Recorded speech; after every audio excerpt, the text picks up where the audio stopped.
participants, it should at the top right say admit all. If there is more than one person. Yeah.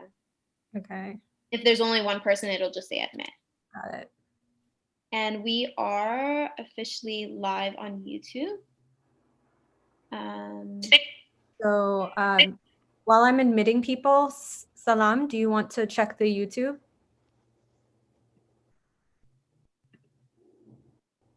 We're going to post the recording afterwards. We're not going to broadcast it live. It's just on private. So Hanan, since you have the link, if you could just go ahead and do that. And so just keep an eye out on the admit all. I'm back, so I can do that as well.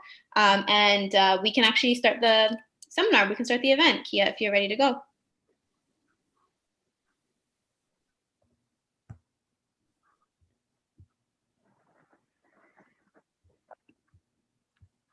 Welcome, everyone. Thank you so much for joining us. We're State of the Horn, and this is our Rewind series on pre-modern Ethiopian history from the 1200s to the 1800s. My name is Kia Mubata, and I will be one of your moderators. And my name is Hannah. I will be one of your other moderators. Hi, everyone. My name is Hanan, and I'll be moderating the Q&A. Hi, everyone. My name is Salam. I will also be moderating the Q&A, as well as if you have any questions, you can send a message to me in the Zoom chat, and I'll help you out. So we've gotten a lot of feedback from our previous town halls, and many of you in the diaspora want to know pre-modern Ethiopian history, as well as the history throughout the last couple of centuries. So we're hoping to have this series go on for a couple of parts. Because there's been great demand, but also there's been a lot of debates and confusion online. So this is a place where you will be able to get resources and expert opinions and research and come up with your own beliefs and consolidate the information that's being provided to you and discuss it with other people.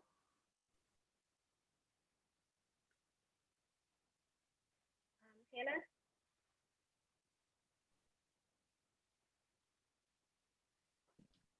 So for our agenda, yeah? Okay. For our agenda, we'll be going over just a brief timeline of how things will be broken down. We'll discuss who we are and what we stand for, and then our purpose and why this conversation is important, as well as some actionable goals. And finally, just a thank you to those who supported us with this event. So in terms of the agenda, we'll be obviously introducing ourselves and the speakers as well. And then we'll have Dr. Deresa presenting. And then we'll have Dr. Habtamu Tegegne presenting, and then Dr. Gulema and Dr. Brian Yates. And then we'll go into the Q&A, in which a lot of people, I think we got over 100 and something question submissions from you all, and we looked through each and every question. So we'll be going over those questions as well. So what is State of the Horn? So we are a nonpartisan platform for constructive dialogue surrounding the Horn of Africa. And essentially we seek to educate, to spur dialogue, and to reach actionable solutions. We can be found on Instagram, Twitter, and this event is actually being recorded live on YouTube. So you will be able to watch it after the event is over. And given the recent events in Ethiopia, our discussion topics have been focused on Ethiopia, but we do intend on doing future events on Eritrea, Somalia, and Djibouti in the future. And we want to center those voices for those discussions. So in terms of our purpose and goals, just briefly, we're hoping to lessen the gap between different movements in the diaspora, as well as have a neutral space to amplify marginalized voices, as well as understand each other and come to a safe and inclusive space. And then why this is important. This is an important conversation along with our other town halls, because we're coming to reconcile with our past histories and also the destiny that is our future and what that could look like. And being in the diaspora means we have the power to shape what Ethiopia looks In terms of actionable goals, so first and foremost, this event is actually an example of actionable goals. We had 2 previous town halls, and based on the research that we conducted through our exit surveys and other surveys that we've put out on social media, we found that there was great demand, like Hia had stated earlier, for this conversation on history from the experts. And so our team continues to brainstorm how we can take these conversations to the next level and make a real impact. This includes the exit surveys, as well as further data that we're collecting. And we plan to issue an extensive research survey for the diaspora, but this is something that is a long-term project. And so we want to start planting the seeds. So this is ongoing, but also we're doing this continuously, like you're seeing today. And these are just some of the groups that we would like to work with in the future. There's an array of groups, but these are just some. And we just want to give a big thank you to all of the following platforms that have been supportive and sharing our posts and our event. And before we get into the official event, we just want to let people know that our next serious part is on Emperor Menelik II, which will be in November. So please look out for that. So this series, just a reminder, is from the 1200s to the 1800s. So we haven't quite reached Menelik, but we will get there. And now we are going to move into our speakers, which we thank you so much for joining us and taking the time to talk to us. Okay, so perfect. So we'll be starting with Dr. Deresa Ayanachu, who is a research fellow at Aix-Marseille Université in the ERC Horn East program. And he served as assistant professor of history and dean of postgraduate studies at Debre Berhan University in Ethiopia. His bio has just been posted to our chat, so please take a look at his extensive bio and the works that he's completed. And without further ado, the floor is yours, Dr. Deresa.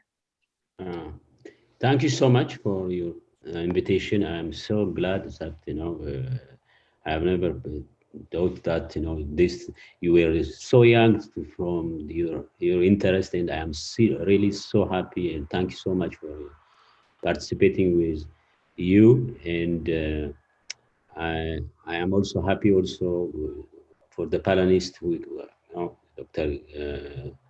Gulema, Habtamu, and Dr. Brian, and who are working very much in medieval Ethiopian history. So I am glad to be with you also. I'm so glad, and I appreciate you young girls, and I have I have a daughter also. I'm so happy to see you. Thank you so much.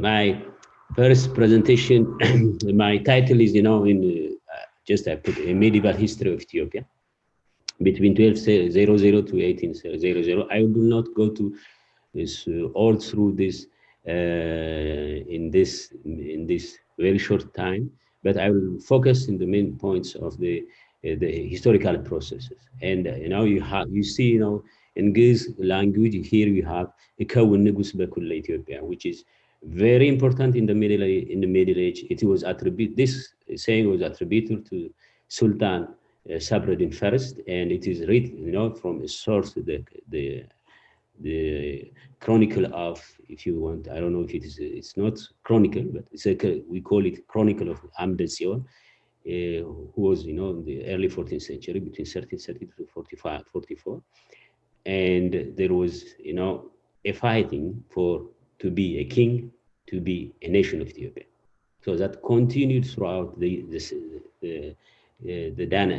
time. So this period, and it works also for both of them, to be king in a given state, in a given nation. So how they built it, that we'll see that next in my presentation. And next, or I have to take my. I think it's better to, I could take my, okay. And so you see the outlines, the introduction, territorial expansion. I focus on the state and the institutions and the ideology of Shabanization. And The era of pastoralists, I called it because in Gay sources it is called, it says the era of Oromo. So we will see out also the rise of Imam Muhammad and the Oromo expansion and its integration. And you have the chronology for your information, for a good information of the chronology. So in the end of mid 13th century, we have three important features of the religious distribution, if you want.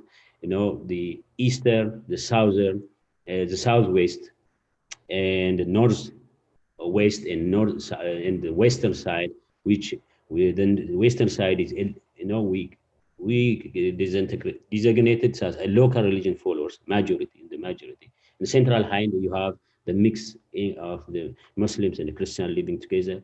And the eastern, it is dominated by Muslims, and the northern part was dominated by the Christians. So in this making of a nation, so the Christians were in a hurry because you may know that Christianity is now changing, dwindling from the 17th century, and now in the end of 13th century it was the highland of Christian Ethiopia, which was already encircled, and in the eastern southern part, the Muslim kingdom, Ethiopian Muslim kingdom, was rising up. So the three important claimers of the Seleucid dynasty, the Zagwe, the Enterta of Tigray, today Enderta, and the Amhara in the south of Lasta, or now Zagwe, under the Zagwe kingdom. So these three were the pretenders of the Seleucid dynasty, and because of the threat from the north, that has already overrun the area of Egypt, or today's Egypt or Sudan, and now in the eastern part of the Yemen also it is controlled by Muslims. So in the eastern part of the Muslim the rise of Muslims. So this was a very important trait that brought an idea of uniting, because that from 7th century to early 12th century, there was no strong Christian state. So there was no strong Christian state since the downfall of the Aksum. So this brought Zagwe dynasties as a very important local or kings of Ethiopia from 12th century in early 14th century to the end of 13th century. And then the Enterta, we have the Amhara in the same period. In the end of 13th century, they allied to fight against Zagwe, to unite the kingdom of the Christian kingdom, because the Zagwe had a big problem. The most important problem is the internal organization problem. They were real, bitter fighting for the power. So, and also economically, they were not strong. The Muslim side, we have the same period, and the Shan Sultanate, the southern part of Shah, was now the southern part of Shah is Muslim, and the ruling family was Muslims. Now, when we say Shah, I don't know, the highland of Shah, including Debre Brahan, or including Addis Ababa, and including to the side of Dera, all this, the highland of Shah was Muslim kingdom since 12th century. At least in the 12th century, the ruling family was Christians and Muslims. So this was a very strong period time. So in the east also, there is also in the south Fataga now. It is around Addis Ababa also, not far from Addis Ababa. You're looking Debre Zayt or Minjar, Shankora, all these areas were the Fataga areas. So they were Muslims until the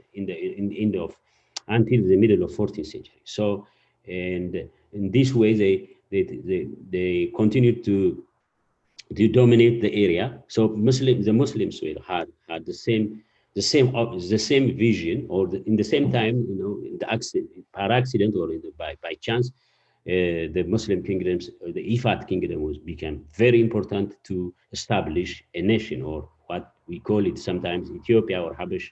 So in the same equivalence, there is a parallel between the Solomonic dynasty and the Walasma dynasty. We call it the Ifat kingdom, I mean the Ifat Sultanate. So this brought into one the most important in the formation of state is territory. So they needed a state for a territorial expansion is very important because of the human source and the economic resources, and this was very important for very important time in Ethiopia for the formation of not even today's Horn of Africa. So in the north, the Christian kingdom was 1270 to 1360. They were organizing themselves, and the south and east also the Christian kings were pushing because, as I've said, that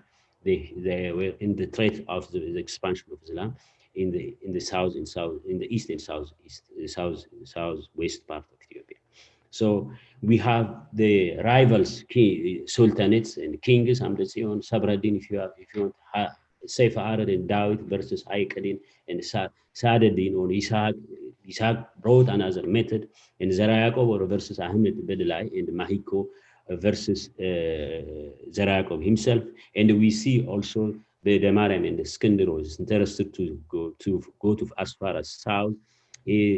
And established a church in the Gamu area in the end of 15th century. So you see the territorial expansion between Amdecion and Sabradin was very crucial in 1332.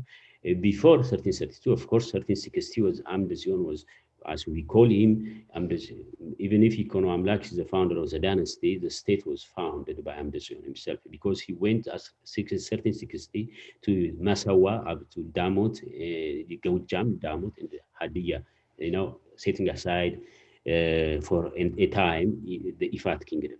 So in this way, he tried to control the human resources and economic resources.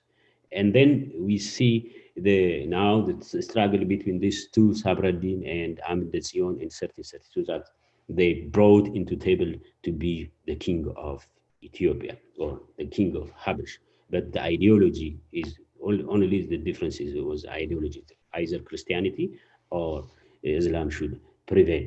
So in this method, you see in 1332 and also in the period of David, particularly David went as far as to Zayla, and the Walasma dynasty was ended up, they lost their the foundation place of Ifat. Now Ifat is part of not far from Debre Brahan or from Addis Ababa, this to the east of the northeast of Ethiopia.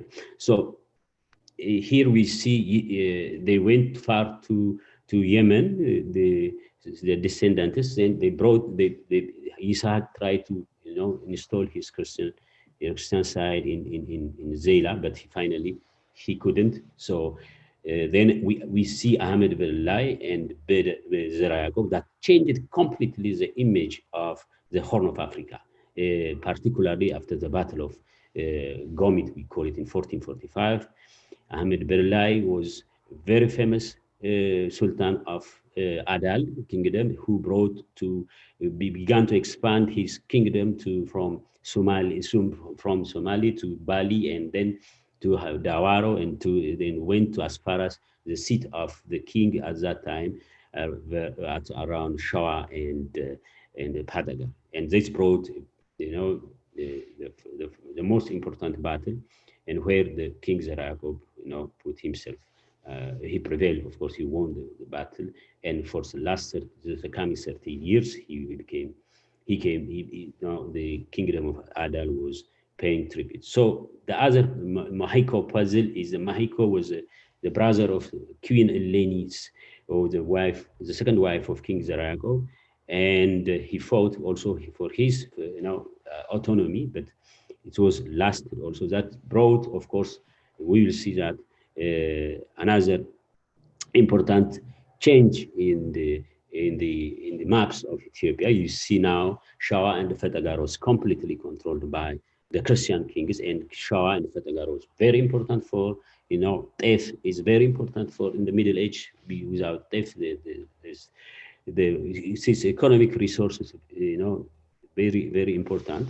So Shah and Fatagaro was completely converted to Christianity, except Ifat. Ifat was, Islam was, supported, and they continued to be Muslim region in this period.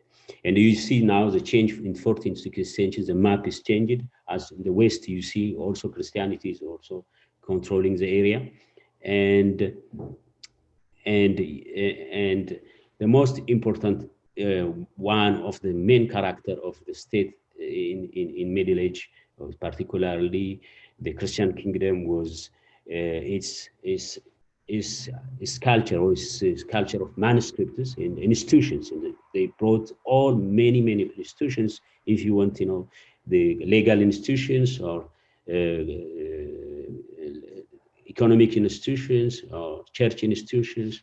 Also, you know that in the Srata Guzo, the famous Srata Guzo, because it's very important, but because the kingdom, the court of medieval period was, itinerant. So it was displacing from place to place. So this was very important. You see all were institutionalized, and all were, followed by the institutions and the systems, and they instituted what we are even today using in the Christian, in Christian churches, or in the political administration of Ethiopia, for so long times, that went as far as 1974 revolution. So some documents, these are some documents written in Greece. And in the medieval period, the court was, traveling from place to place. So it's very important. Its internal organizations were very institutionalized, because they put the king divine, legitimate, and they brought into the politics that, the king into the action of the king, unction of the king in action. And also the king was the center of the power, and no one could dispute against him. He had the absolute power over his kingdom and his subjects, particularly in the Christian area. And there we'll see that how it was systematized. You see some maps, if the king was always the center in the court, and the court is now, when they displaced, there is a regulation, as I've said, the regulations, how they establish themselves, and everybody knows where, when the king's tent is installed in a place, everybody was knew how to displace, or how to settle in a given place. And as Alvarez was, and underlined, that it was astonished that how they were fast to establish themselves. And all this, as you see there on the map, this map shows that how the figures shows that how the people were establishing, and everything was hierarchical. And when you are near to the king, you have the highest power, and always when you are in the exterior, in the exterior, there is, there is also, they have no as equal as the other power. So it was hierarchical. We have important institutions inside the kingdom in the Middle Age. In this period was the military and civil, and this were, can be divided into main military bodies. That was the mobile itself. The court was mobile, so it is going as far as anything, it's displacing from north to south. And was of the major office was in this period was the office of Betwarded, and the second later it was established after, as I've said, the Battle of Gomitz in 1445, and the mobile military regiment. And in civil, we have the inner advisors. Justice was very important for them, and the transport, as I've said, and the treasury. All these were organized, and the treasury it has 16 offices to be who were responsible, who had a very important responsible for the treasury of the king. And we have, the Chawa. These regiments are becoming very important in the middle of 15th century, and they were recruited from different parts of people and language. You see how it mentioned that when king was, getting out of his palace, and all were singing with their language. So we see that how they were introduced to the palace. So we have this vast, the expanded territory. We had a very important system of administration, the system of administration which was networked throughout the centuries. And the directed administration, we have the northern part was well adhered, or networked with the absolute power of the king, and the kings were naming the governors. Sometimes it can be hereditary. And for Gojam, Damut, the newly integrated area, Gamu, Geda, Salem, and Wagera were also, they were a little bit, it was a direct, but it's a little bit, it's not the same. In indirect administration, you have the Muslim areas were well administered through the relation of, the deployment of regiments, civil representatives, the king, and also the adult king was only the autonomous tributary state in that period. So we have some sources that suggested that how the Christians and Muslim administration was functioned from the 14th century and 15th century documents. You have the mobile court, you see all these areas,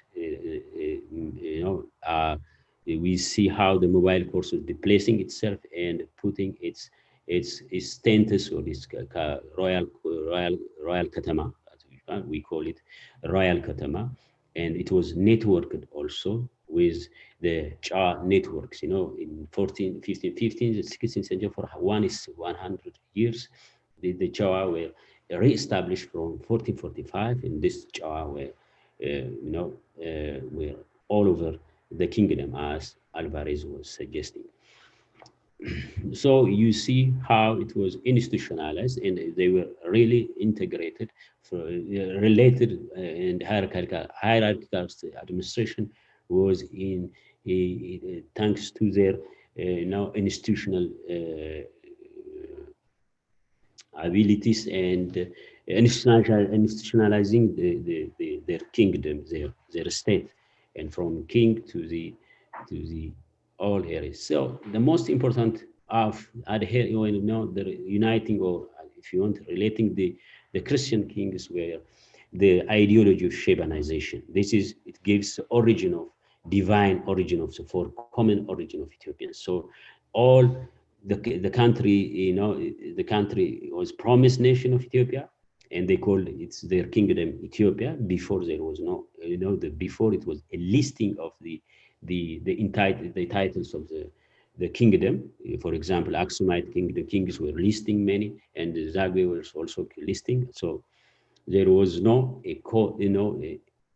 common name for a kingdom, is their kingdom. So Ethiopia was taken to this period as to represent the kingdom. King was elected, and people were inhabitants of the promised land. So the promised land concept was, try to unite all these different peoples of Ethiopia into a system in the model of Israel. Of course, the most important model for them was Israel. So this common home to multi-ethnic society, that the promised land paradigm of Ethiopia appeared throughout the centuries until 1974. So the most important document is, this is Kibra Negest. And it's, the process of Shebanization, church were very important with Tabot. And so in the Middle Ages, most of the areas we see that how the centers are, there were two, the Debre Lebanus church, monastery to the south, and the Haik monastery, and to the north area. And we see that now how the Shabanization monastic networks were established throughout the areas, not, except the Eastern Muslim areas. So for Dr. Deresa, just want to let you know that you have 3 minutes just to keep track of time. Thank you. I'm sorry. So you know the rise of Imam Muhammad, and then you know that the Oromo expansion integration was very important in the after that. And now the expansion of the Oromo pastoralist is brought after the rise of Imam Muhammad, which finally the dream of Sultan Sabradin was achieved by Imam Ahmed Ibrahim, so it was short-lived. Maybe I have to go to my conclusion. I think so. It's better. Here is you have a map, very good map of the description of Arab Faqih from his book, and you see how this was displaced between the Muslim Imam with Imam Muhammad in the kingdom of Ethiopia, in the medieval kingdom of Ethiopia, and the expansion of the pastoral Oromo to the north area. So I have to go to my conclusion. I'm sorry for that. And maybe I know that Dr. Brian and Dr. Gulema will continue on this point. The medieval history portrays Ethiopia as a land of interaction and integration. Sorry. The Solomonic dynasty through the military might and the ideology of Shabanization, the promised land paradigm of Ethiopia, and enabled Christian kingdom to establish a strong state in the Horn of Africa. This promised land paradigm integrated the divided north and also expanded to the peoples in the west and southwest of Ethiopia in the 14th and 15th century.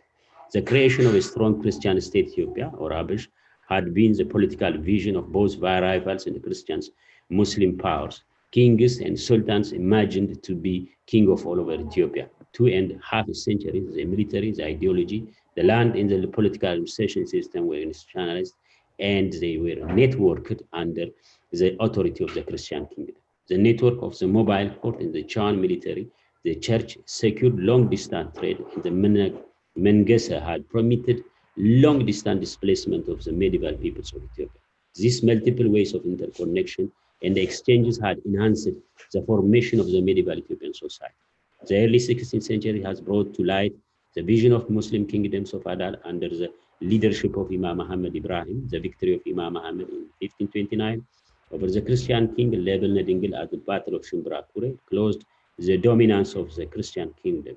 Imam Muhammad followed the footsteps of the political administration systems of the Christian kingdom. He targeted to change the Christian religious ideology, and he destroyed the main religious centers like the rivers, churches, and the monastery. Imam Muhammad Ibrahim had altered permanently the birthplace of the Solomonic dynasty. The Amara province entirely changed to a Muslim region. The rise of Imam Muhammad enforced the interaction and integrations of the Ethiopian with the Eastern and pastoral Somali peoples who traveled in different parts of the kingdom.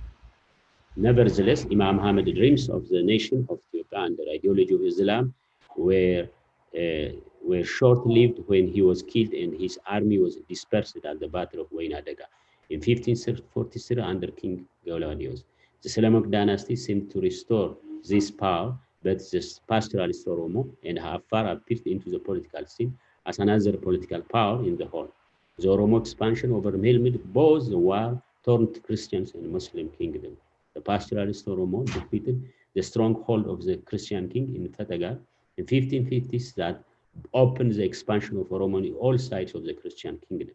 The Oromo had gradually evolved from violent combat to peaceful interaction and then to integration. The Oromo interaction proposed the Mogasa system with the principle of adopting different clans to Oromo by accepting also the conquered people's regions and cultures. This phenomenal pastoral Oromo expansion reached its zenith when they integrated with northern peoples and its elites joined the leadership of the Gondarian period. Thus, the Oromo in the 17th and 18th centuries raised up to the highest elite position in the Christian kingdom of Gondar. The Yejju and the Muhammadud Oromo dynasty established and enhanced the interaction with the Christians. In Shah, the Oromo allied with the church, the Christian dynasty of Mens, while they formed the Gibe states on the foundation of the Inaria Kafa medieval ruins. This situation emerged new perspective for administration. The Yejju dynasty proposed the Deresa institution, though misunderstood as it could not assure the peace and order in the regions and unable to integrate the Shan area. This uncertain political system brought the emblematic figure of Kwara Kasa Hailu, Theodros II. His strong and decentralized policy brought northern region to unity, including Shah. He followed the promised land paradigm of Ethiopia that played a significant role for the establishment of the modern state of Ethiopia. He opened again the way to become the king of all over Ethiopia. Thank you very much for your attention.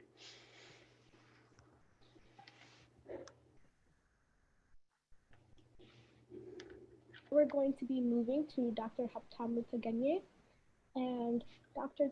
Habtamu Tegegne is an assistant professor of history, joining us from Rutgers University, Newark, and previously taught at Florida Gulf Coast University. And if you'd like to know more about his research or publications, his entire bio will be in the chat box. And just a reminder, if you'd like to submit questions based on their presentations currently, State of the Horn has posted a link where you can post or you can submit live questions. Dr. Habtamu, it's on to you.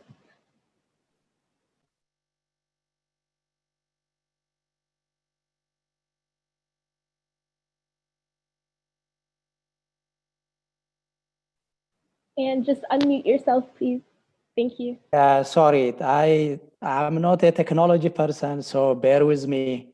I hope it will be. I will get it as smooth as possible. I think I have to begin by saying how grateful I am, how much I appreciate this opportunity to talk about my most recent book on Ethiopia's incredibly important medieval capital and its modern legacy, Barara. And I also would like to seize this opportunity to promote my book. So I believe that this is a really very important book, which every single Ethiopian or a person of Ethiopian origin, I'm in descent in the United States, to read because I have myself learned huge, completely new thing in the course of doing research on this book. So I strongly recommend this book, not just because I wrote it, but because I think it is very important. The information presented here is incredibly important in my view. So what I tried to do is this in this book, I think is more than really the history of Barara and its legacy, its implication on modern Ethiopian history. It is kind of revisionist history. It's an ambitious reinterpretation of modern medieval Ethiopian history. And I must say that there is so much ignorance about medieval Ethiopian history. I'm very happy that Deresa is doing research on that incredibly important period.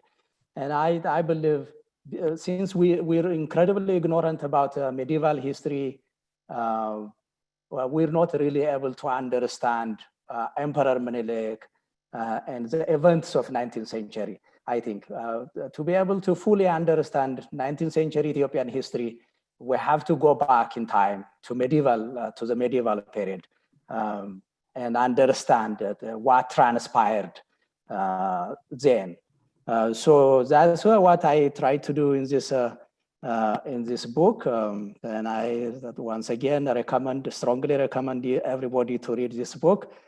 So just to give you a sense of the geography of Barara, I will show you a series of striking images, figures.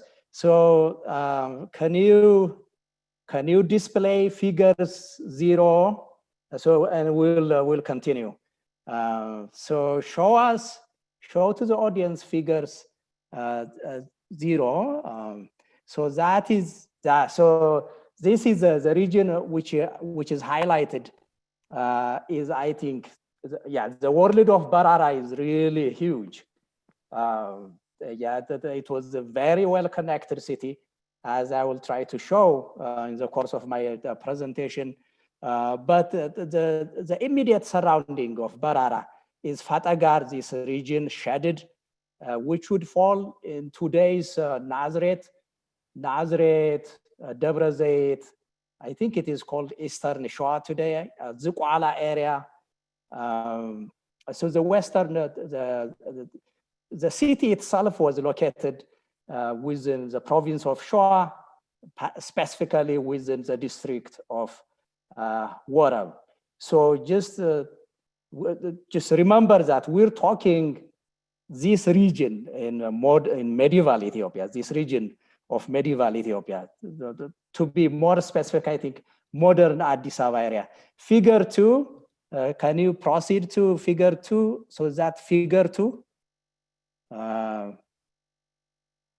Yeah, so this is more, I try to redraw. Let me see. I'm not sure if since I'm so scared of losing connection, I don't have full view. So I'm not really able to see what that picture is exactly. Anyway, I hope you are able to see where exactly Barara is in terms of its geographic location and in relation to modern day places. So hoping that I'm sure we're communicating. Can you continue to figure 4, and then we'll continue with figure 5 and 6. Figure 4. Yeah, is that your figure 4? Yeah, that's figure 4. So just to give you some idea of how do we know what we know about Barara, its location. So the primary source, we have just huge documentation about the history of Barara, including some really fascinating maps. One of the most famous map ever produced in the Middle Ages is from our world map. So Ethiopia appears as an integral, not only as an integral part of this world map, but a prominent part of this world map. It occupies a lot larger area than any other country in Africa during this period. And I'm so very proud to say when I say that, because no other country, remember this map was made in the middle of the 15th century, during which there was America was not yet known. Much of Africa was still what Europeans called the dark continent. Nothing was known about that. But almost you could say much of what is modern day Ethiopia is displayed, is shown on this map, including its famous capital, Barara. So this is just to paraphrase the scholar Pero Falketa, which is a world expert on this map. This is really a masterpiece. It is a really remarkable map in terms of the details it provides, in terms of its accuracy. It tries to represent almost practically all parts of the known world in the 15th century. So it is probably another historian who studied it, Matteo Salvador. He calls it an excruciatingly detailed and aesthetically marvelous map. So Ethiopians have a very deep imprint in this map. Part of what was presented as, or what is presented as Eastern and Southern Africa was actually drawn by Ethiopian informants. According to Fra Mauro himself, he says, if you ask me how I came up with a map of the region of Africa, south of Soweto, that is Southern Africa, I will respond by saying, well, people who are born and raised in these areas, draw the map and gave it to me. So because it is written by Ethiopians, drawn by Ethiopians,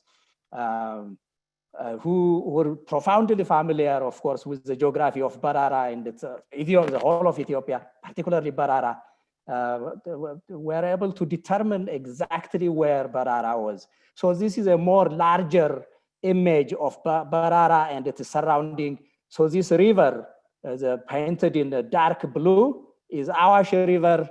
Let me see. I don't know if that is figure 5. Can you continue to figure 6? According to my note, figure 6. Is this figure 6? Yes. This is, yeah. So this is figure 6. So this is just a redrawn without the painting. So this is a redrawn. So you have Barara, the mountains, the cities, the rivers around it. And based on this map, Barara was located in and around modern day Addis Ababa. So I'm not going to overwhelm you with the details of the geographical location.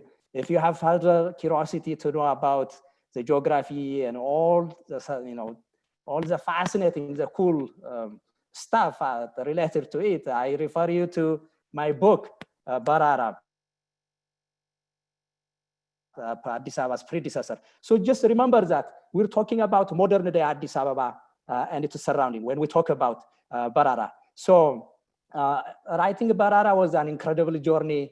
And I have tried to reinterpret really the medieval Ethiopian history, the history that followed after the end of that remarkable period. So it's very hard really to squeeze into a 15 minutes presentation of this entire history of Ethiopia, covering from 1400 to the establishment of Addis Ababa. So what I will do is I will really simply focus on the historiographic implications, the importance of the city to modern history, and some of the historiographic implications of the book, Barara. So the book explores the development, destruction, and the reestablishment of Ethiopia's lost medieval capital of Barara, whose enormous significance has scarcely been touched by modern historians. So I have placed the history of the Barara within the context of medieval and early modern Ethiopian history and world history as well, because the city was really a part of this interconnected, globalizing world, as I will try to show. So during the 13th century, Emperor Yikuno Amlak ushered in early medieval Ethiopia's golden age, an era marked by unprecedented cultural, economic, and political regeneration and flowering, centered at Barara. By the turn of the 15th century, the city of Barara, within Shoa province, had become the kingdom's ecclesiastical and political hub, but reached its apex during the early 16th century, having attracted many artisans, painters, merchants, ambassadors, emissaries from all across Europe, particularly the southern part of Europe, from the Middle East, and even from some Asian countries. Few Ethiopian cities prior to the modern capital of Addis Ababa hosted anything like the diversity of cultures and individuals as did 15th and 16th century Barara.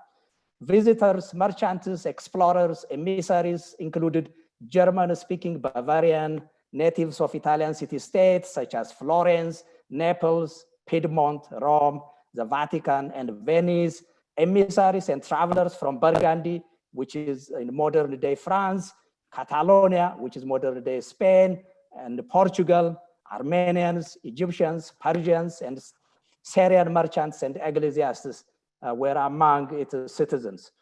Through exploring and revealing its importance as a major ecclesiastical and political capital, Barara, Addis Ababa's predecessor, challenged traditional historiography that until now minimized the significance of medieval Ethiopian urban culture and centralized political administration.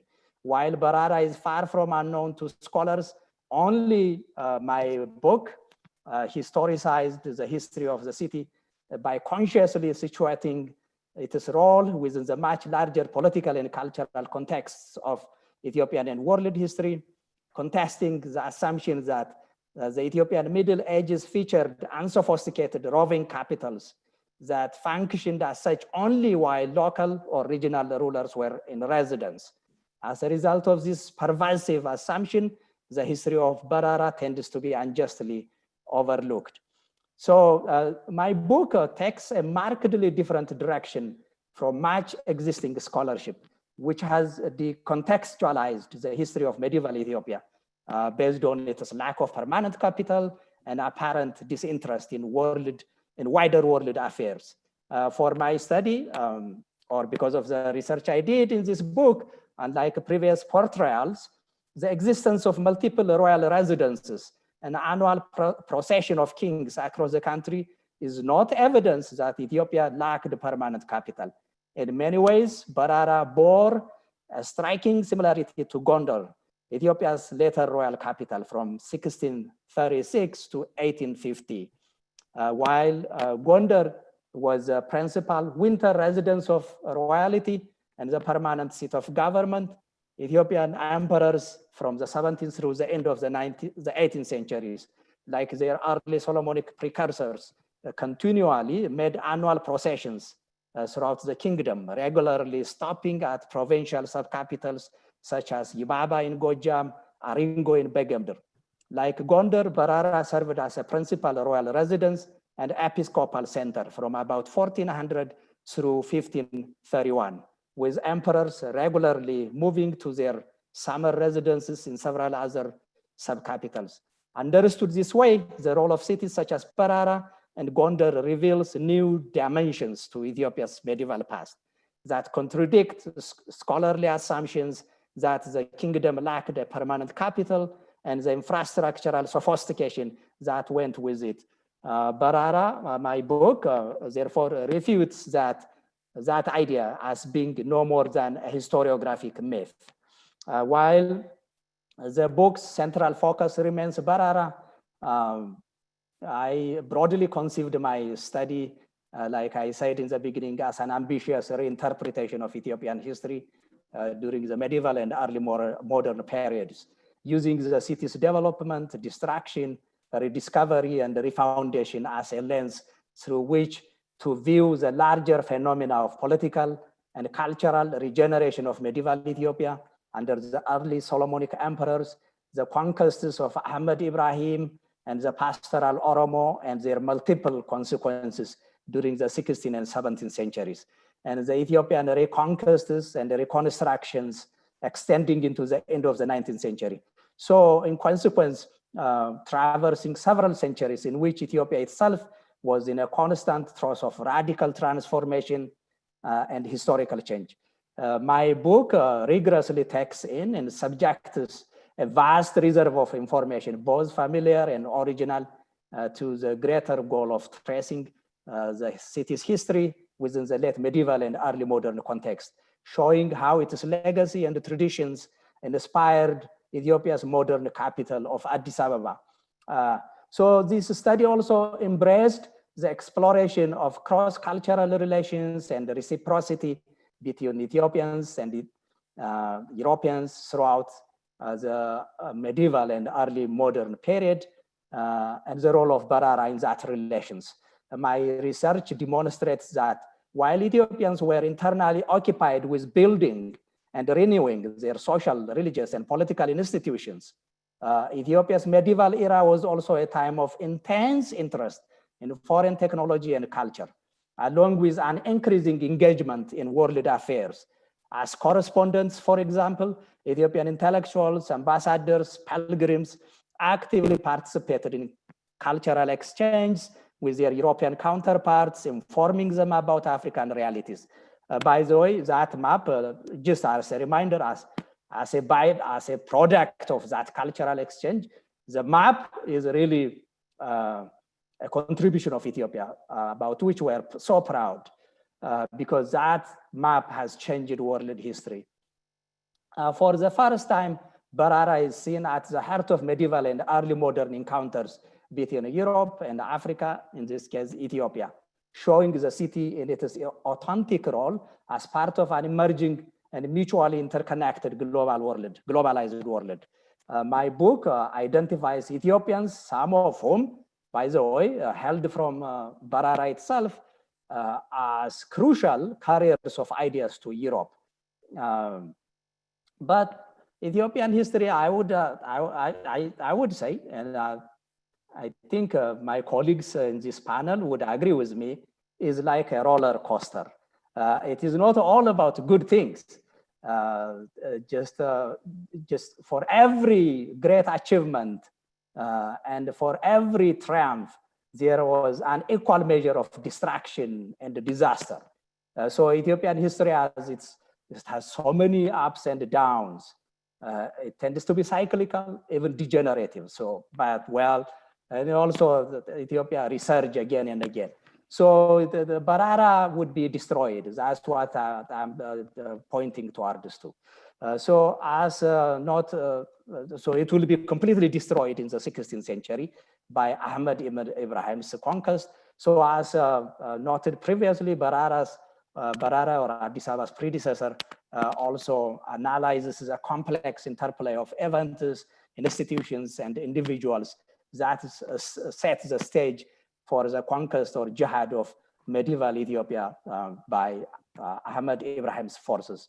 Ibrahim's jihad not only destroyed the city of Barara, but also caused almost a seismic, almost a tectonic shift in the cultural, political, and demographic landscape of Ethiopia in the Horn, facilitating the way for the settlement of the conquering or invading Oromo pastoralists in many areas, including Barara during the late 16th and early 17th centuries. The destruction of Barara during the 1530s, in fact, drew the curtain on Ethiopia's remarkable early medieval period. Under relentless pressure from the Oromo pastoralists, the royal court eventually retreated to northwestern Ethiopia, and in 1636 founded a new capital, Gondar, therefore abandoning the ruins of Barara. But what is it? Yes. Oh, sorry to interrupt, Dr. Haptamu. You have 2 minutes. Just try. I have only 2 minutes. I think I'm almost through. But Ethiopia's medieval legacy, including that of Barara, reverberated throughout the Gondarian period and the era of princes, and continued to impact Ethiopian politics right into the modern period. This medieval legacy animated redemptive military campaigns by Ethiopian rulers during the 16th through 18th centuries to regain former territories lost to the Oromo, and again during the late 19th century, leading to the establishment of Addis Ababa.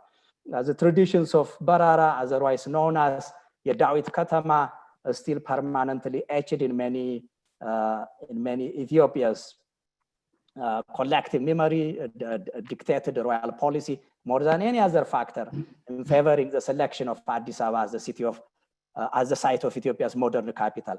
So by reading modern Addis Ababa as Barara reborn, I argue that the medieval history of Barara was very important in founding Ethiopia's modern capital, as well as motivating military campaigns of the Shoa nobility of southern and western Ethiopia.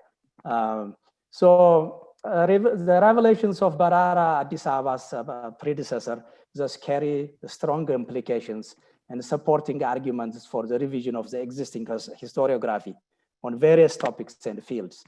By focusing on European-Ethiopian encounters and the role of Barara in creating them, I offer a new perspective on the origins of 15th and 16th century transoceanic and transcontinental interactions that led to the modern world. This book can help reframe Barara's history as part of a cosmopolitan web of overlapping relationships across the medieval and early modern Afro-Eurasian world, adding further weight to the global understanding of Ethiopians as the author and instigators of significant web of cultural, intellectual, and mercantile exchange.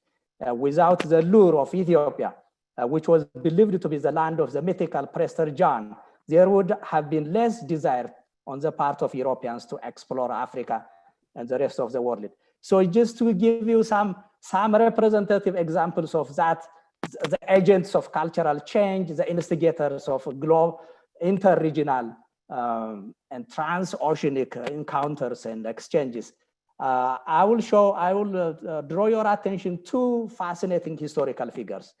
Can you show figure 7 and figure 11 in a row? So first, figure 7, Niccolo Brancaleone. Yeah, so this is, for instance, the outcome of Ethiopians in the Middle Ages. They valued art, foreign technology. They were incredibly interested in foreign technology. So one of the residents of Barara actually was a Venetian, or a guy from Venice, Niccolo Brancaleone, whom Ethiopians called Mercurius. So this is one of his paintings, and he had profoundly impacted the development of Ethiopian art, the forms, the content of Ethiopian art. And an equally fascinating figure who initiated this cultural exchange was Queen Eleni, figure 11.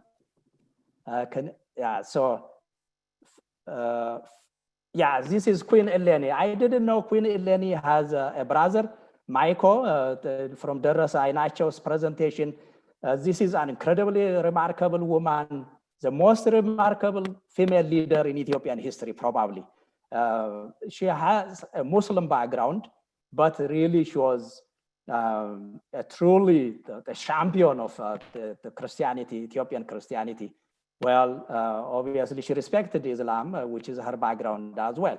So this image captures their visit to a church which she founded in Gojam, Martula Mariam. The king is Ba'ada Mariam.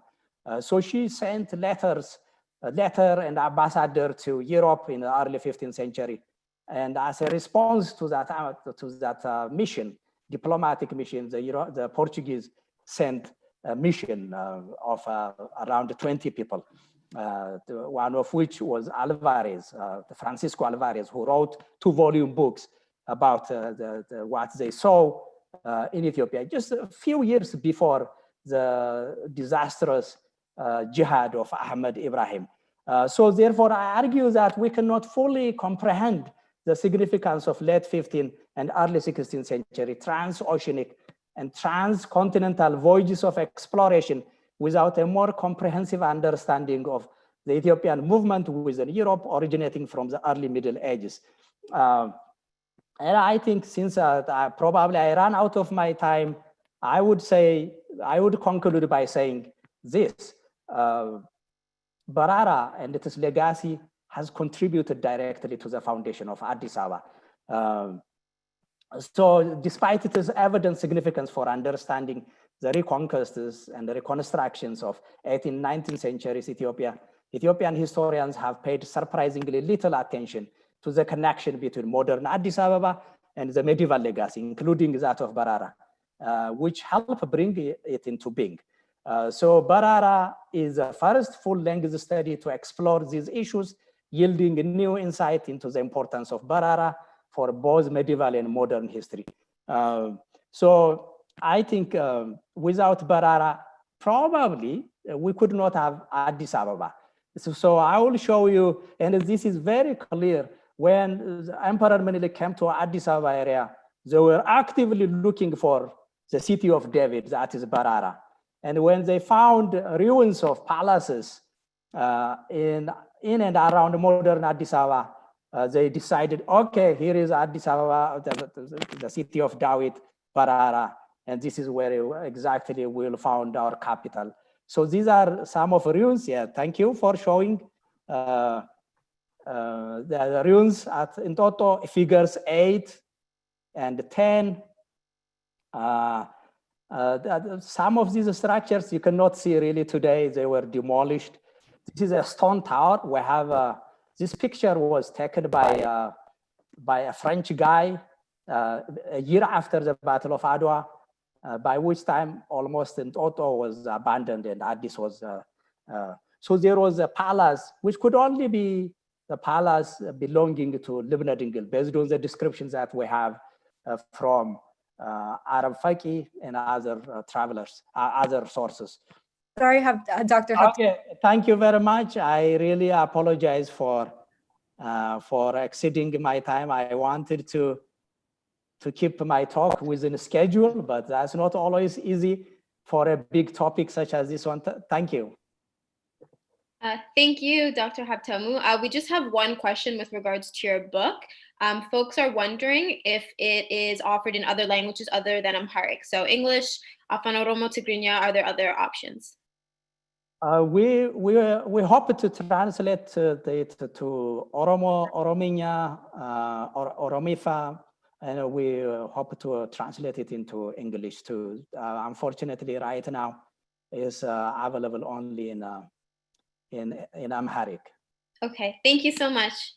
So now we're going to move into Dr. Gulema Gamada, who is an associate professor of history, joining us from the University of Michigan Flint, and previously taught at Addis Ababa University and Northern Michigan University. In the chat box, you will find his bio, and please again take a look at his teachings and what he specializes in, as well as some of the research he's conducted and articles he's done. So without further ado, you have the floor. Thank you for your patience. Thank you, Anna. First of all, I would like to thank the organizers of this event, Hannah, Hanan, Kia, and Salam. Really, I appreciate what you have done. This is really a good job you are doing.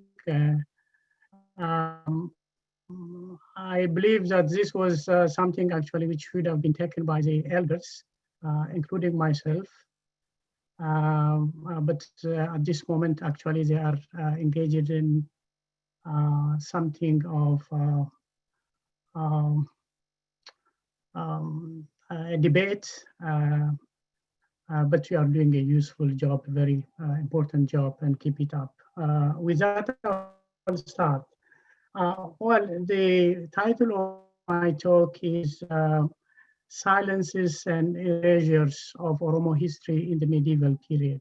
Actually, listening to my fellow panelists and what they have presented, which I didn't know before actually, I came to this panel, seems to me quite appropriate because we need to put certain things in perspective and look only what is already known, but what was not known and why it is not known, and a number of other issues right now, actually a source of confusion for the general public, not quite familiar with historical sources, but only read and know maybe a little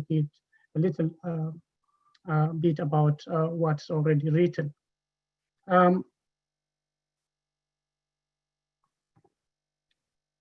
You hear me, I believe. First I will start with maybe some remarks, which I would help what I'm going to say and put also other presentation in context. History, as we know, is about the past, but it's also in fact about the present, because people want to know what happened in the past to get a better understanding of the present, and also maybe have a guide for the future.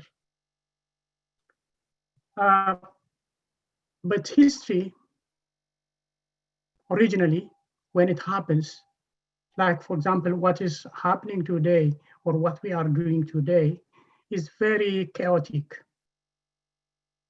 And it's messy. So the details of what happened daily, even if it is important, is not all remembered. So what we know about the past is only a fraction of what has happened in the past.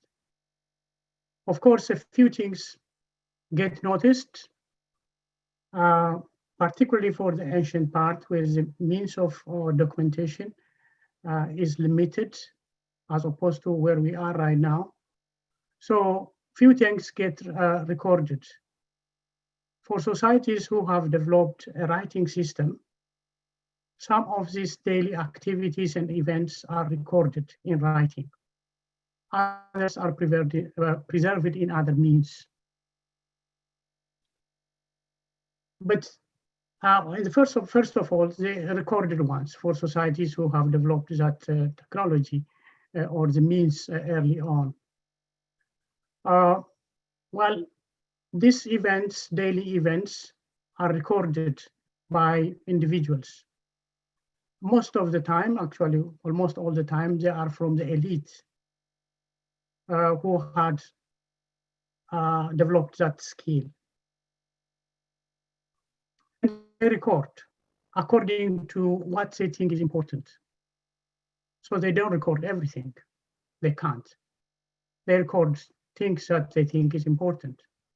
And being an elite or coming from an elite class, what is important is what is they think of their station in society. And even what they record, if it is preserved, some of it is lost, some of it is actually a misunderstanding because it's from a personal point of view. Of course, historians don't depend on written sources alone. They use other techniques, other sources, which are not written down. And many societies in the past didn't have it, didn't have written material. So historians look for alternative sources to supplement or even, in fact, when it doesn't exist, use other evidences to counter the accuracy of what is available, even something is written. When we come to Ethiopian history, part of what has been already told, we have still a lot of confusion. In fact, this term has been used by the organizers. And this also reflects what is going on in the society. A lot of confusion. Because what we are getting and reading is told differently, is contradictory. In a way, actually, it reflects part of the daily life activities, even if, in fact, it didn't exist in that form at this moment. It's told from a point of view.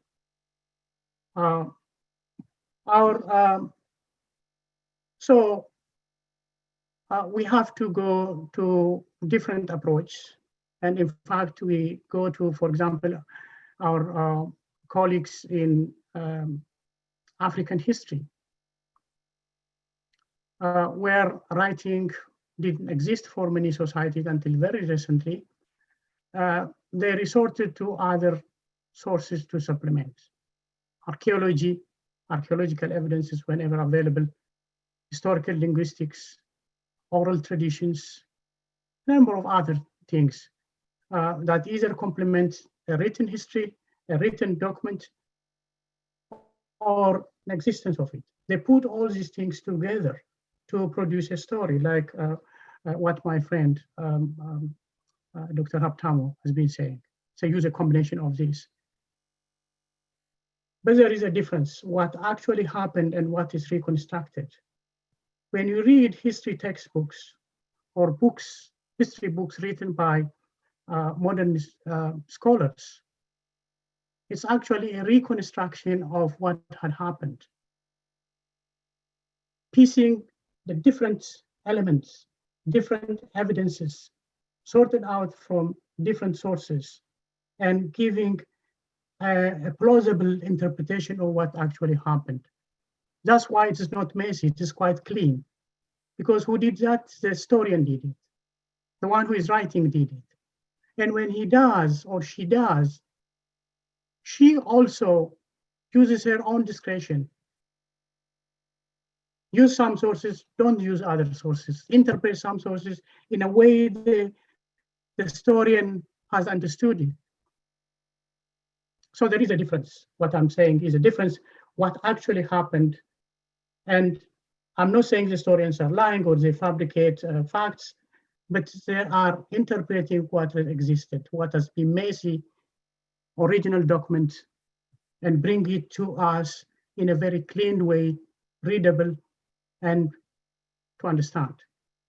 And different historians do different things, the same thing on the same place, on the same issue, they come with a different interpretation. So who is lying? Or who is telling the truth? Well, in the historical, in the historical writing profession, we know how to sort it out.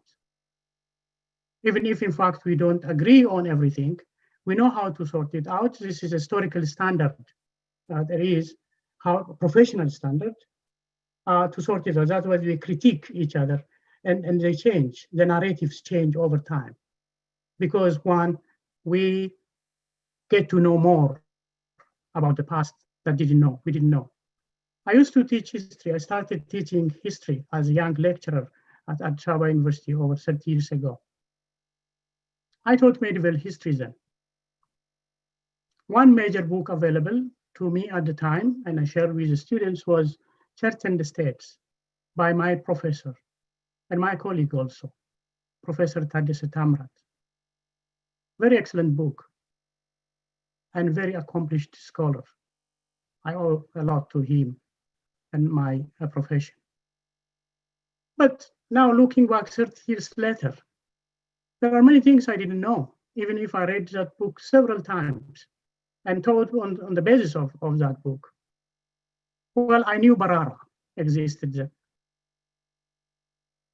But my interpretation, my approach to Barara and many other place names, and also other cities, towns at the time, is different. Well, one thing didn't change, at least for me, of what I know about the facts about medieval Ethiopia. The royal courts were mobile. I think that's Dr. Ayenacho, I think, said, were mobile. But there were cities, there were towns like Barara. I'll come back to that later on. So the point is, as we go along and understand more facts, the same historian can revisit and rewrite some of the past. And new scholars, when they come, in fact, they can come up with new interpretations because new sources become available to them. The problem we have in Ethiopian history, that's where I want to focus, is that the academic history has not been able to play a dominant role in shaping historical narrative. Of course, there are scholars, historians. The history department has been at Addis Ababa University since the early 1960s. Great scholars taught there, and still, in fact, have trained many who are still teaching in various universities throughout the country.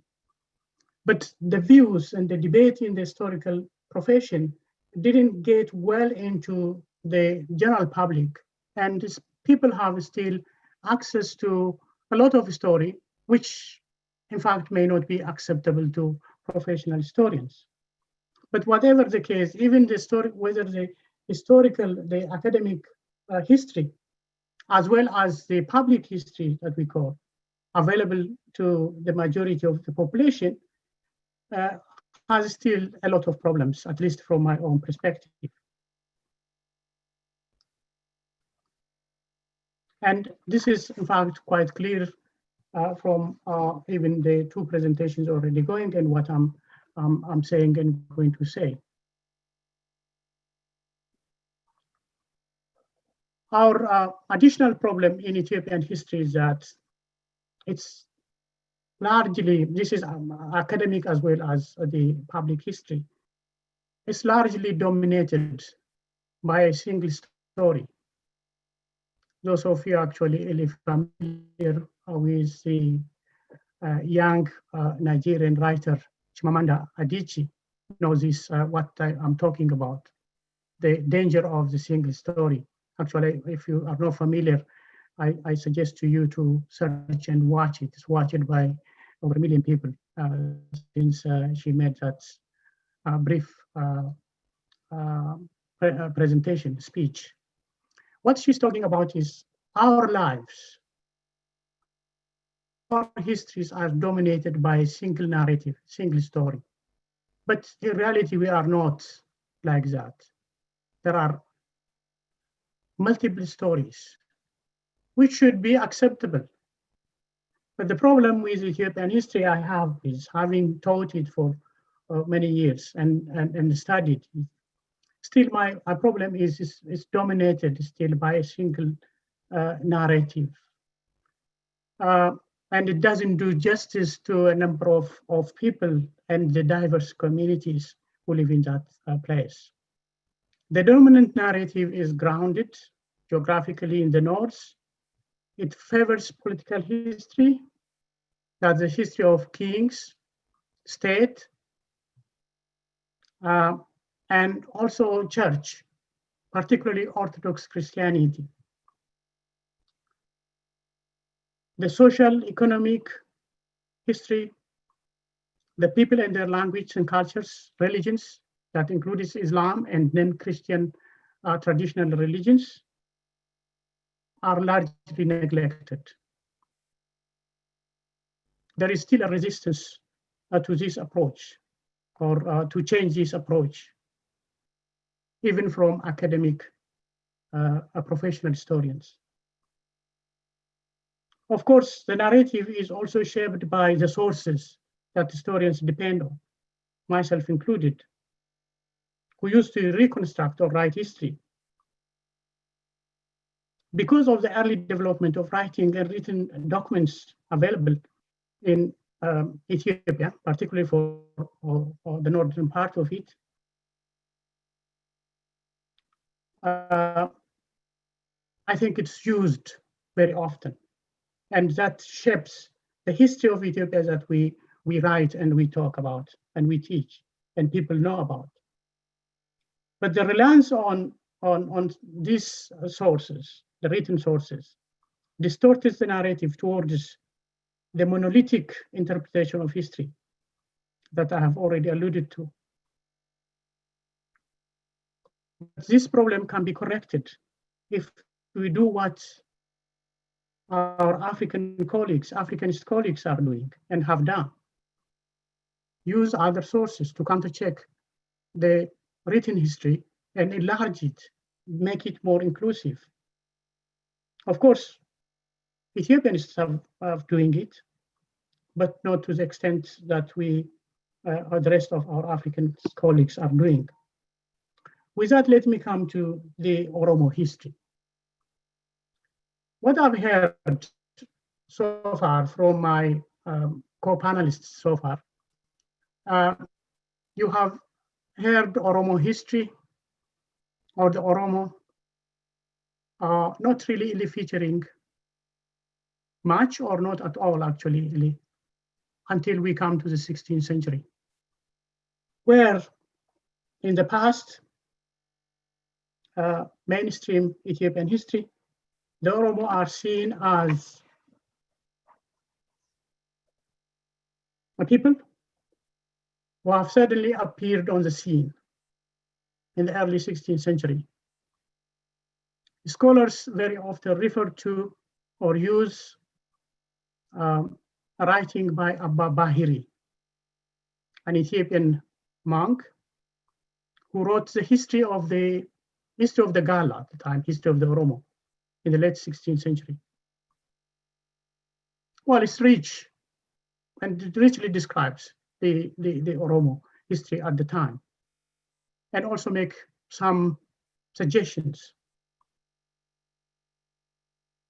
And it's used as a basis, as a foundation, as a landmark in telling Ethiopian history, and particularly, in fact, the involvement and the presence of the Oromo in Ethiopian history. But the existence of the Oromo before the 16th century, in fact, remained to Ethiopians just as a mystery, at least before the 16th century. We don't know where they were, how they came. Just we see them appearing on the scene, winning wars, penetrating way about in the north up to Lake Tana, the Gondar area. But their history before the 16th century, in fact, makes them people, what the anthropologist Eric Wolf says, people without history. We're referring to other societies with similar experience. Of course, the Oromo do have history.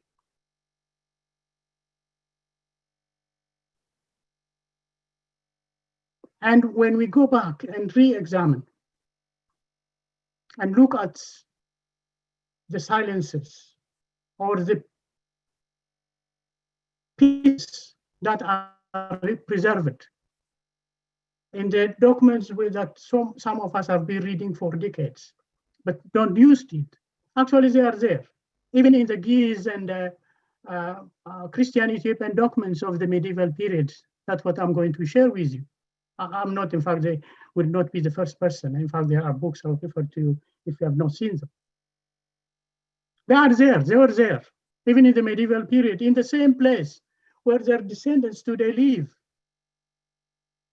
which is now contested by some people without probably knowing or not, in fact, interpreting what already existed there. That's where we probably disagree with my friend, Dr. Haptamu.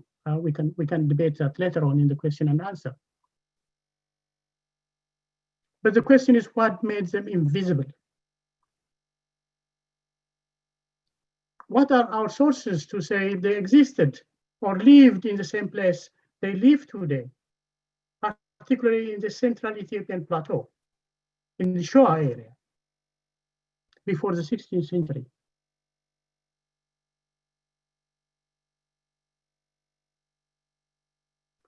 And are these sources? And what are these sources? It's not that they were not there, but the sources that historians used didn't look at them, even when they are there. And some of them are actually, I come to the erasure, are erased, distorted. It's written doesn't mean it's always accurate. Historians, we know the professional, maybe it is not quite known to the general public. Written sources can lie too. Written sources can distort. And there are many other things we can talk about them. Sometimes intentionally, sometimes unintentionally. Over time, particularly in the writing of Ethiopian history, medieval Ethiopian history, which is done by hand, every generation, sometimes by people very tired, very old with maybe some vision problems. Sometimes they miscopy and change the whole thing. But over time, when the story has changed, maybe they insert something, replace it, the old one. So to first of all use those sources and believe in them and use them as accurate sources, we have to know the transmission, how this was written, how it was copied, what passed through. I think I've not finished yet, but reading Dr. Habtamu's book, he deals with this to some extent. But we need to do a lot. Ethiopian history has not done this yet fully. Documenting all the available sources, copies, and how they change it over time. So the silences. If we take medieval Ethiopia, the medieval Shoa, the term in fact doesn't apply to the whole territorial region now, but a section of it on the eastern side.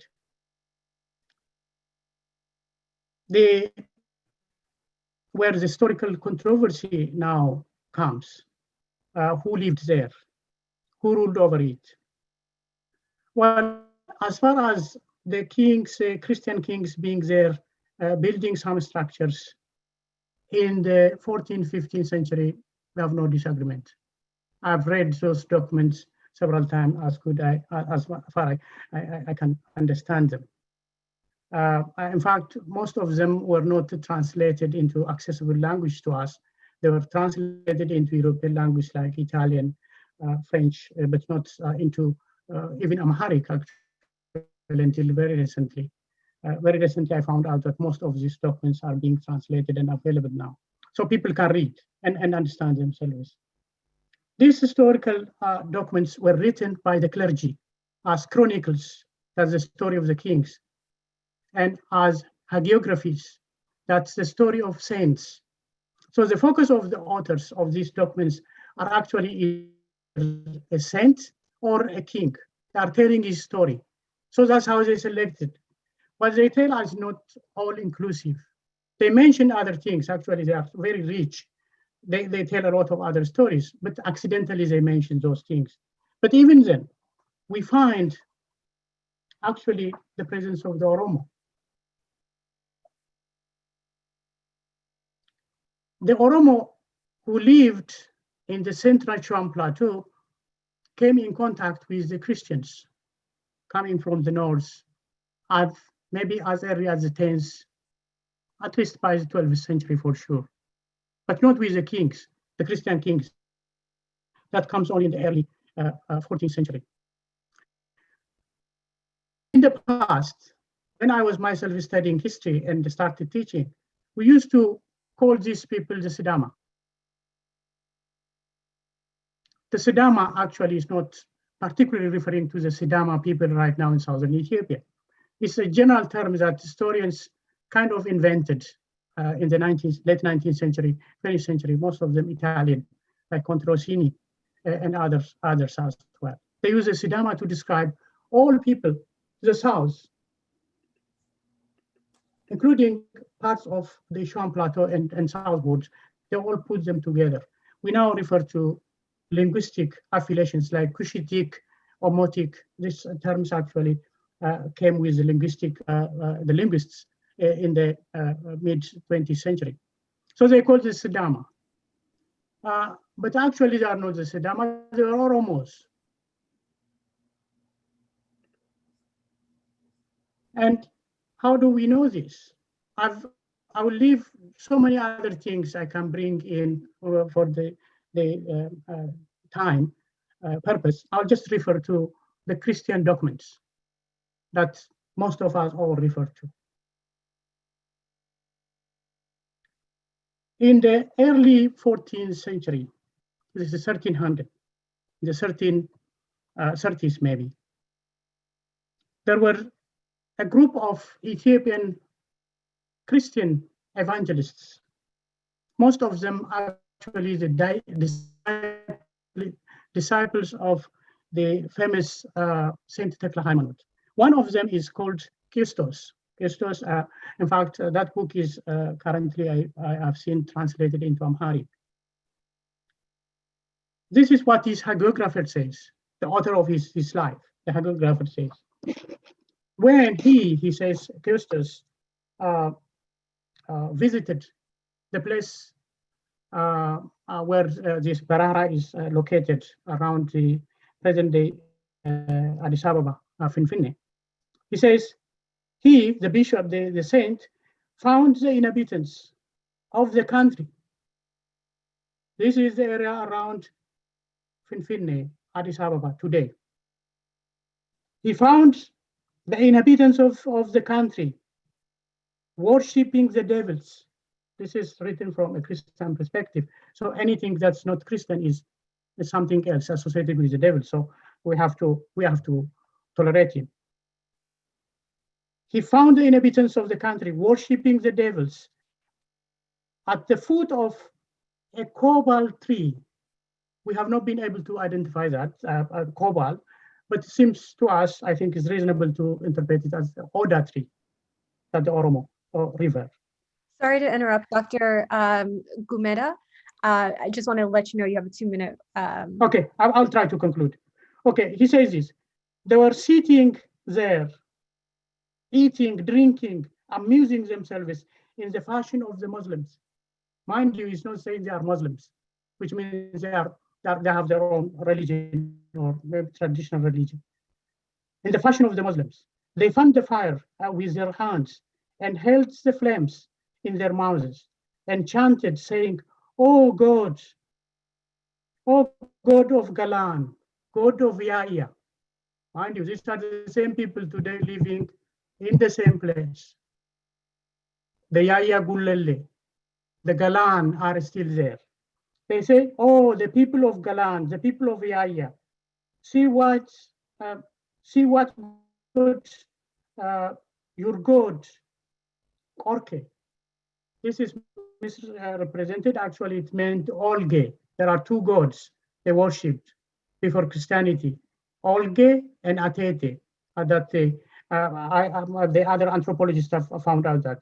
But in this case, maybe the writer says Korke has done. And they brought for the gods a daily present of two fat cows, 5 sheep, 5 goats, and 21 baskets of white bread. All these were eaten by the functionaries of the god. This is a document, I didn't invent it, is in a sense bio, written in the 14th century. Another one, of course, this saints, or later on sainted, the religious leaders actually went around and converted people. But they were not always peaceful, but what is the people that they converted? In one area, this is west of Addis Ababa now, another saint of the same period called Honorius went to a place.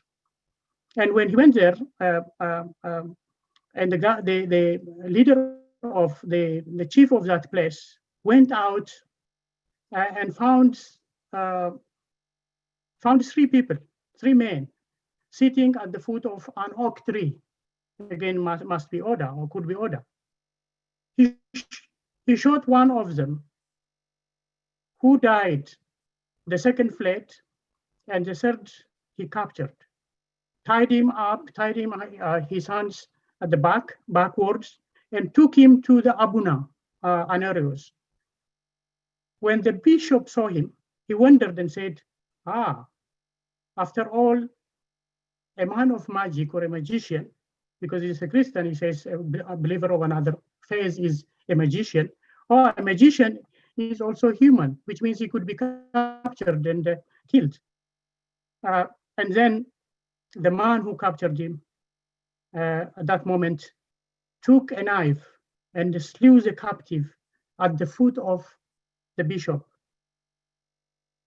After some time, the saint built a small church on that site where this person was killed and the tree was removed. Well, there are other things of the chronicles and the hagiographies of the saints of the 14th, 15th century, where you find Oromo names, place names, personal names, and which have in fact distinctly Oromo. Let's take, for example, in the same hagiography I mentioned of Christus, places like Mandida, which is actually a few kilometers to the west of Debre Brahan now. Fantale, which is still there in the Eastern Shore. Era actually, in the Amharic script, they don't see it, Era is so Derra. But Era is actually particularly reference to a town, Era, now east of Zuwai, specifically located there. Socorro, Barara. Maybe if I have time, and maybe in the question and answer, I want to explain on this. Yeah, sorry to okay, let me say a couple of sentences and then I'll stop. Sorry.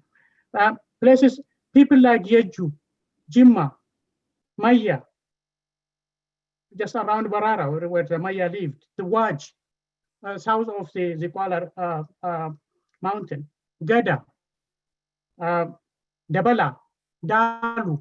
These are all names still used today.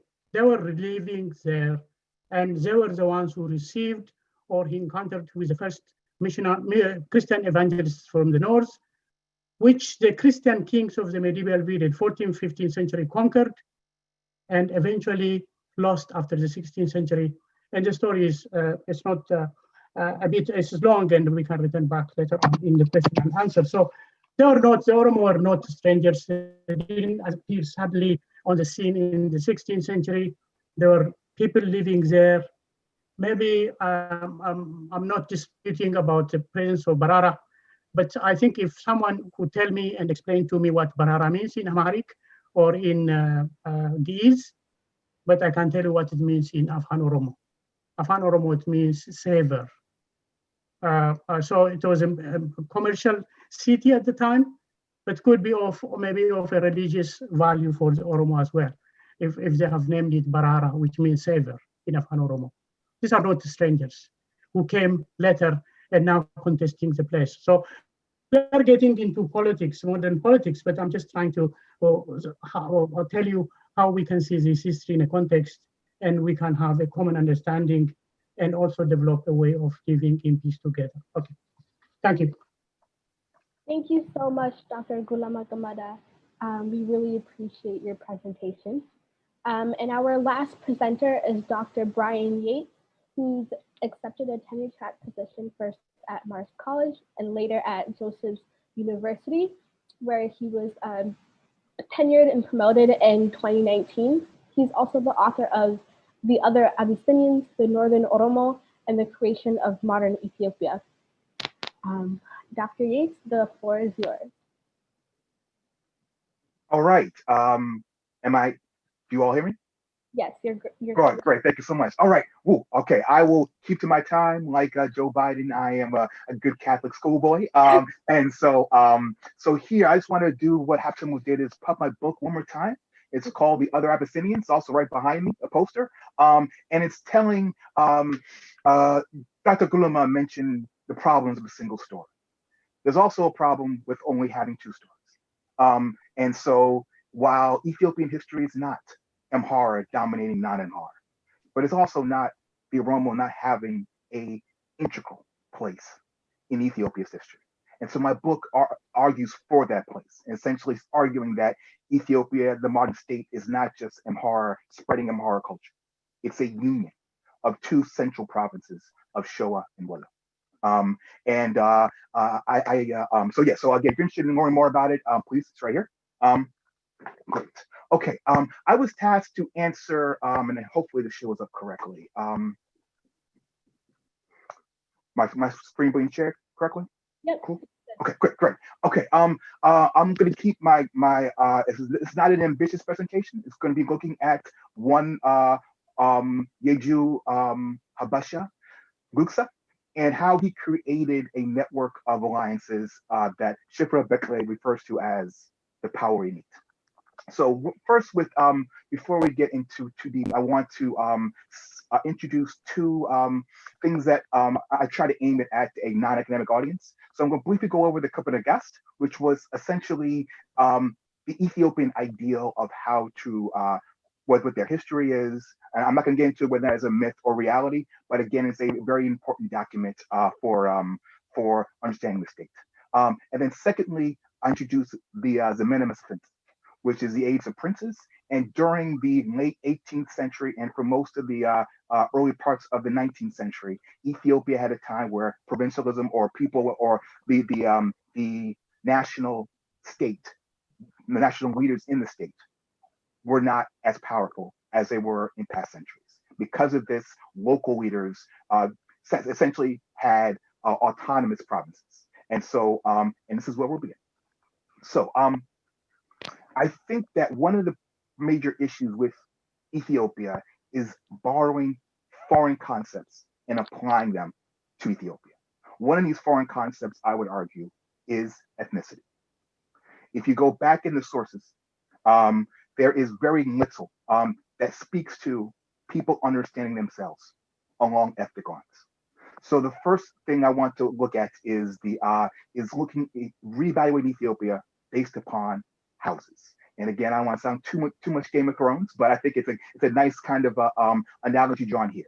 And so here, what this map is showing you is essentially how these various royal houses connected themselves to the Solomonic dynasty. And again, the Solomonic dynasty as seen in the Kapodagast, essentially. And the way I look about it is like this. In America, we have a concept called hypodescent, which basically means if you have one drop of African blood, you are Black, no matter other 99 million drops of blood.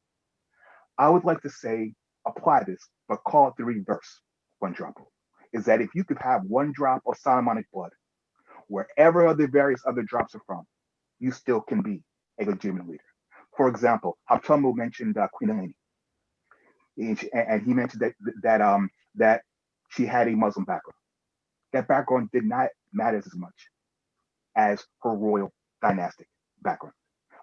And so here, what we're finding is that the various states, wherever they were, or how long they were there, were able to, especially the elites, were able to connect themselves to um, to the to to the leader. Two more things I want to add just to make sure that I'm clear. One of the things that, especially in the West, we're socialized to believe is that Western Europe, how royals worked or nobility worked in Western Europe, that's how it works everywhere. And unfortunately, for instance, about Ethiopia, is that we apply how Western nobles conducted themselves, and we apply it to Ethiopia. Ethiopia did two different things than the Western European royals did. One, they married outside of royal families, something that Western Europeans did not do. And so what you're finding is that almost, and again, if you want to say the Oromo were there in the 16th century, 13th century, whatever century you want to say, you're finding that whenever they arrive, even if they've always been there, they're uniting with other Imhara, or not sorry, Imhara, other Habasha elites. The second thing is the concept of legitimacy. In the West, if you have a child out of wedlock, attritionally, that child could not inherit your property. In Ethiopia, this concept doesn't exist. And again, I know we'll hear more about Menelik in next month, but for example, Menelik is one of the many people who not only mother wasn't royal, but also that their heirs, their next people, were going to be people of mothers who were not either married to Menelik. For example, again, Wilson Sagat and Luchiasu, they were conceived from what scholars call a casual liaison. And again, they were not seen as somehow less royal. Okay, so here I just want to keep a couple things to keep in mind of. You have the Oromo families, the Yeju and the Mabadoch. They'll become key parts of the presentation, as well as the Showa Oromo who married into the Solomonic line in Showa. Okay, so the first thing we're going to do is going to go national. And Ras Guksa was undoubtedly one of the most powerful Yeju lord during the Zemen Massachusetts. With this, he attempted to recreate this national state, unite the various provinces that have fought against the central state. So here, I'm going to read a quote from Alikataya's the Goja Chronicle.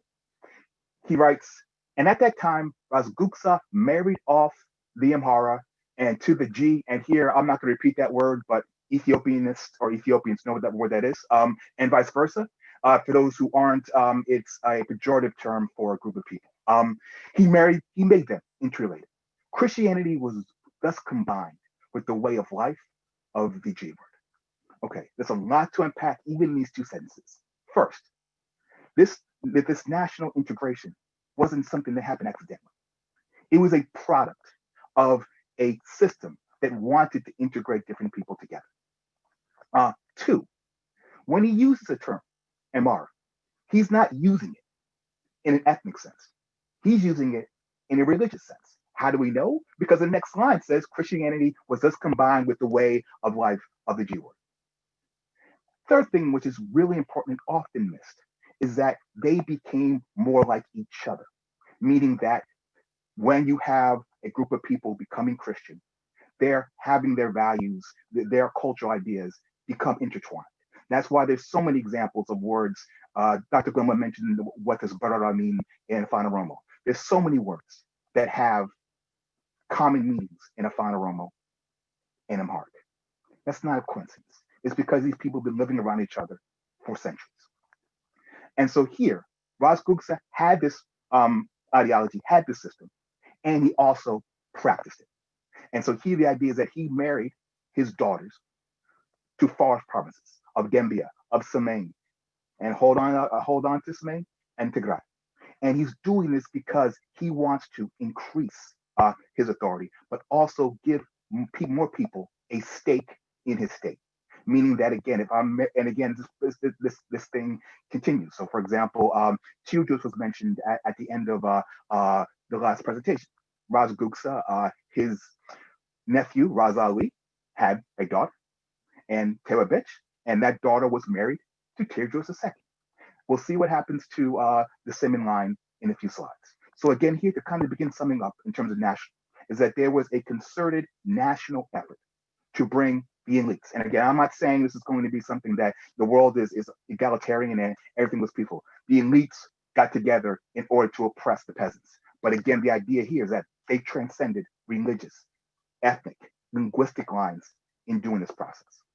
And so here, while Dr. Gulema and Dr. Habtamu and Dr. Deresa are right, we don't know a great deal about the medieval state. So what I'm going to do here, I know it's a bad historical move. I'm going to push into the late 19th century, not because I want to be there, but because we have established facts for who married who during this time period. And we can only guess at what kind of marriages were going on early. So here is another Raz, Gobana. And Gobana, I'm sure many of you all know, was an Oromo, general who was largely responsible for bringing in territories east, south, north, and west into Menelik state at time, and then later into the Ethiopian Empire. And so here I've done a bit of work on his beginnings. It's really his chronicle, the only one that I've seen, begins on page 3. So we have no idea at the very least of how he wanted to be from. He kind of just shows up in Showa. And so here we have within a generation, someone coming from being an outsider and to becoming the possible heir to the emperor. So here, Gobana married Aleche, Ayet, and his son married Menelik's daughter, Shoraga, which produced Wasan Sagat. And again, not even many people know this history, but this is not just the exception. If you look at all of his children, all of them either married outside their provinces or had a significant, you see all these titles, Afas Negus, Raz, and Lich is a honorific term for a child of noble. All these things are ways in which you're finding the Ethiopian state culturally and politically integrating outsiders and making them insiders. Okay, the results. So you remember I told you to hold on and to Guksa's marriage to Samang. This is one of the products of it. Empress Taitu. And Empress Taitu was one of them beyond just an empress and a title. She was very much a co-ruler. Dr. Abtamu mentioned perhaps the most powerful woman was Eleni. I would say that Taitu might want to disagree with that. And so here, and she was intentionally married to Showa, not on Menelik's design, but by Johannes's design.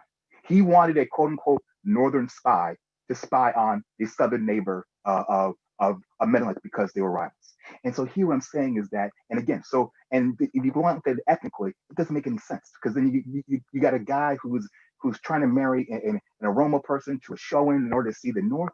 And I think in many ways, the idea is going to be is that they're about creating a cohesive unit that transcends, that goes beyond ethnicity, religion, linguists. The second picture right here is Menelik. This is from the 1903 Skinner mission, also the cover of my book. And this is Menelik with his 2 young grandsons. Luchiasu's over here, and the one with the kind of the lion headdress is Wasan Sagat. And he is one of the more forgotten figures in Ethiopian history. Essentially, he was being set up to be the next emperor of Ethiopia upon Menelik's death. So you're thinking, well, hold up, this guy's supposed to be the heir. Why wouldn't I have ever heard of him? Unfortunately, he died before Menelik died. So then you're asking me, okay, well, how do I know that he was supposed to be the heir? In a recently translated book, What I Saw and Heard, by a notable in Menelik's court, when one of the things that commonly done is that the sons, the potential people to become the next ruling class, are tutored together. They're tutored under palace guard. And so here the idea is that, and so Wasan Sagad was in Addis Ababa being tutored, groomed to be the next emperor. And while Nichiasu was being tutored, was being tutored in Wollo. And so what happened was when Wasan Sagad died in 1905, he was Nichiasu was taken from Wollo and brought to Showa. And so here the idea is clear. The evidence is pointing to the fact that Menelik wanted to put Ras Gobana's grandson on the throne. Okay, it's been pretty good time. Okay, to heal, go back to my original thing is that I was asked two questions: what is the purpose of the alliances, and what do they look like? So one, maintaining power by giving elites a stake in the state. It is human nature not to want to contribute something that's not helping you. So what do? You give them the carrot, saying that all the wonderful things you can do in terms of your political life, we're going to give you a stake in our nation. Two, connecting people with mutually beneficial ties. It's not like someone was losing out on these marriages. Basically, you have a unifying of marriage alliances. Three, joint, and here especially military ventures. So, for example, in the mid-19th century, you have Chirios forcibly bringing the northern province together. People who were at war, Wube of Tigray and Raz Ali of Yeju, joined to do an alliance to try to take out Chirios. Of course, it was failed, but again, the point is that these kind of alliances can be utilized. Another one would be I mentioned Wollo on the last slide. Wollo and Menelik have had a very, very complicated history, to say the least, and maybe we'll get to that next month. But when he was conquering through Gojam in order to reach Kaffa, he was able to defeat Tekle largely because he allied with a Wollo elite woman named Matsolot. And so here again, it's just the purpose of the alliances again is to improve your reach. And you don't improve your reach by limiting the people that have power. You do it by expanding. What's it like? I put down here secretism. It's a big long word. Basically, it means here I'm going to use my American background for a second, but sort of like what would define American culture? It's a mix of a bunch of different cultures: West African, East African, European, Native American, etc. Right? And so here, a wonderful text by James McCann, Stirring the Pot, on cuisine, and I think that he spends an entire chapter on Taitu's creation of a national cuisine, and he argues, and I would say pretty compellingly, that Ethiopian cuisine, again, here the idea is that what we would get at an Ethiopian restaurant in America is a created artificial system to try to include as many ethnic groups, as many territories, as many ways of living under one dish, right? So you have, Garage Kitfo, you have Dorowat coming from maybe northern parts of the country. You're also having spices coming from Wollo, right? And this was a design. So the macro level is that fundamentally it looks like people contributing to all these different types of practices and beliefs. At the micro level, another brilliant text, and hopefully, again, and if you want them, please let me know, is by a scholar named Gulema Demuka. And his book is called The Origins of Amharic. And he makes the argument that modern Amharic is so different from the Amharic in the 16th century that they should be two different languages. And the question is why? Why would it be so different? Again, I can read a 6th century English document, no problem, right? The reason is because you have centuries of thousands or hundreds of thousands or millions of people who are speaking Amharic as a second language, and therefore they're shaping. The way to think about it is that, for example, you can tell by American accent, right? Or how I put words together is a reflection of American development of English, right? And so here, I think that in terms of the micro level, you're finding all these various cultures coming together. So another example would be, this is how I end one of my articles, is about the tradition of horse names. In Ethiopia, a ruler would have their name, for example, Menelik, and then he would have a horse name. Menelik's was Abadanya, which means owner of justice. And here, this is something that's deriving from Oromo culture, but then being applied to an Habesha culture. And you find these kind of things all throughout Ethiopian history. And I think as I begin to kind of sum up here, one of the things that we as historians and people who care about the past, and those are just people who just care about the past again, we try to apply frames that don't really fit into the reality. So for example, I was looking at Haptamu's map on Barara.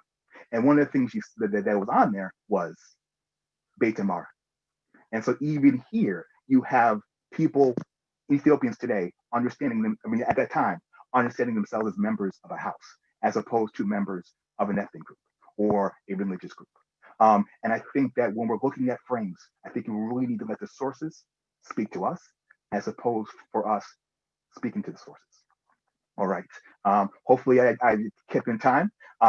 Thank you very much. I really, I'm sorry, thank you so much to the organizers. You all are wonderful. Thank you. I think it's an opportunity. This is fantastic. And I'm looking forward to the debate that's coming up. Thank you very much. Yeah, thank you, Dr. Brian Yates, Dr. Gulema, Dr. Haptamu, and Dr. Deresa. We really appreciate all of your remarks. I've definitely learned a lot in this time, and I'm sure the audience can agree. We just want to give a reminder to our participants that we will be sending out a follow-up email after this session with a list of the sources that were used today, as well as links to the books that were mentioned today. So that's Dr. Habtamu's book about Barara, as well as Dr. Brian Yates' book regarding the other Abyssinians, the Northern Oromo, and the creation of modern Ethiopia. As well as the other published works from Dr. Gulema and Dr. Deresa. So you can all check that out. We also wanted to just highlight that our next event will be about Menelik II and the creation of modern Ethiopia. So that will happen in November. So definitely stay tuned for that conversation. We have, as was mentioned earlier, we have over 100 questions, so we've condensed it with the short amount of time that we have. We've received a lot of questions about Barara, so we're going to start off with that. And this is a question that anyone on the panel can answer. And I also want to highlight that one of the reasons why we created this panel is because we believe that highlighting diverse voices and diverse perspectives is really important. So we encourage diversity of thought, and that's what State of the Horn is all about. So our first question is, attendees have a bit of want clarification about who exactly resided in Barara, who established Barara, how is Addis Ababa, Adama, and Bishoftu known to the Oromo differently than the description of Barara, which seem to cover all of these areas. So anyone, feel free to chime in with regards to that question.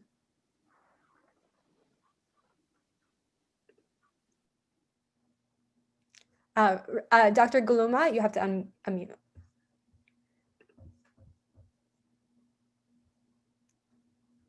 Oh, Dr. Gulema, unmute. Okay. Yeah, sorry. I just wanted to say a few things in response to the question, if I clearly understood it. I believe Dr. Haptamu would like to add his own, which may not be the same. That's fine. I think, before I make the response to the question, I just would like to make this remark, maybe for the audience. We may disagree on facts. We may disagree also on interpretations. And maybe for the non-professionals, this might be particularly disagreeing on certain facts might be odd and confusing, but it's not odd. I think we might have a different understanding of what it is, and disagreeing is not bad as far as we don't go beyond that and do maybe unnecessary things to each other within the limits. So please understand that. Okay, about Barara, Dr. Haptamu said a lot, putting Am I heard? I think I see sign people. Yeah, okay. He said, Dr. Habtamu has talked about Barara, and his whole book actually really focuses on bringing this medieval town in the spotlight. Yes, that town existed. We agree on that. We may disagree who lived there. Actually, from my own reading and understanding, it's a commercial town. It's not a palace. Kings actually moved around with their army, with their huge camp and followers for, I think, political reasons. That's how they fed their large army. That's how they imposed their power on the local population, on the outlying provinces. But they always gravitated in the 14th and 15th century. Mind you, this is only the 2 centuries, not before that, not after that. In those times when they lived there, they always gravitated to this place in the central Shuang Plateau for a number of reasons. One is the supply. Actually, they say it's Warab. Warab is where Bacho is today, actually. Bacho Warab is, we believe, a large Oromo inhabitation there. They actually relied on the resources from there, as in modern times, the huge capital city depends on the grain production from these places. So one is the resource, the food for the army. And secondly, that's a geographical location which actually brings north and the trade to the southeast into the Gulf of Eden, and the trade to the north to the port of on the Red Sea in Massawa and these places. That's central meeting point. That was actually what brought them in the first place in search of and conquering this place in the first place. So they always want to keep an eye on that and control it. But they moved around with their camps. Barara was, my understanding and my reading, is a commercial town. A lot of merchants, including those coming from foreign lands, lived there. And the local population, I believe, is predominantly Oromo even at that moment. Whether they are called by the modern collective name Oromo, or whether they are in fact Waj or Maya or Warab, these are Oromo inhabitants. The Galan were there, as I've mentioned earlier in the source. All these place names and personal names were there, and also the population, I think, also during this the domination of the Christian kings in the 14th, 15th century, a lot of people were, some of them were converted to Christianity, some still remained Muslim.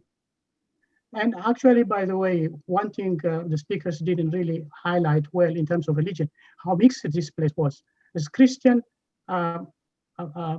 Muslim, and traditional religion. If you look at and read carefully the chronicles, and particularly Zarayakov's chronicle, he had a big, huge time defending and trying to reimpose Christianity, and there was a huge resistance to that. He took some extreme measures.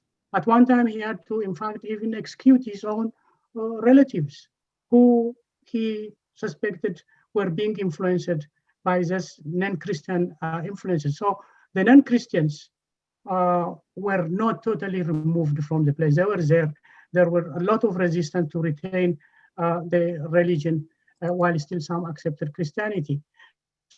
So I think it's a mixed population that lived in the 14th, 15th century when Barara was there. I'm not exactly sure where it was founded, but I would like to say just a word about this. This is a city of doubt. In the early documents, there was nothing actually about this city founded by Daud or something, maybe in some critical, I think Firdis might have added later on. The 19th century narrative, that this is the city of Daud, Daud is actually it's a reclaim attempt to justify the occupation of the place by Menelik in the late 19th century. So I think that has to be clarified, and that's my position. Thank you. Thank you. Thank you so much. Thank you. If anyone else would like to respond, we're only giving 2 minutes for each answer. I forgot to include that earlier. Dr. Deresa, did you want to respond? You can unmute yourself. I think we can't hear you.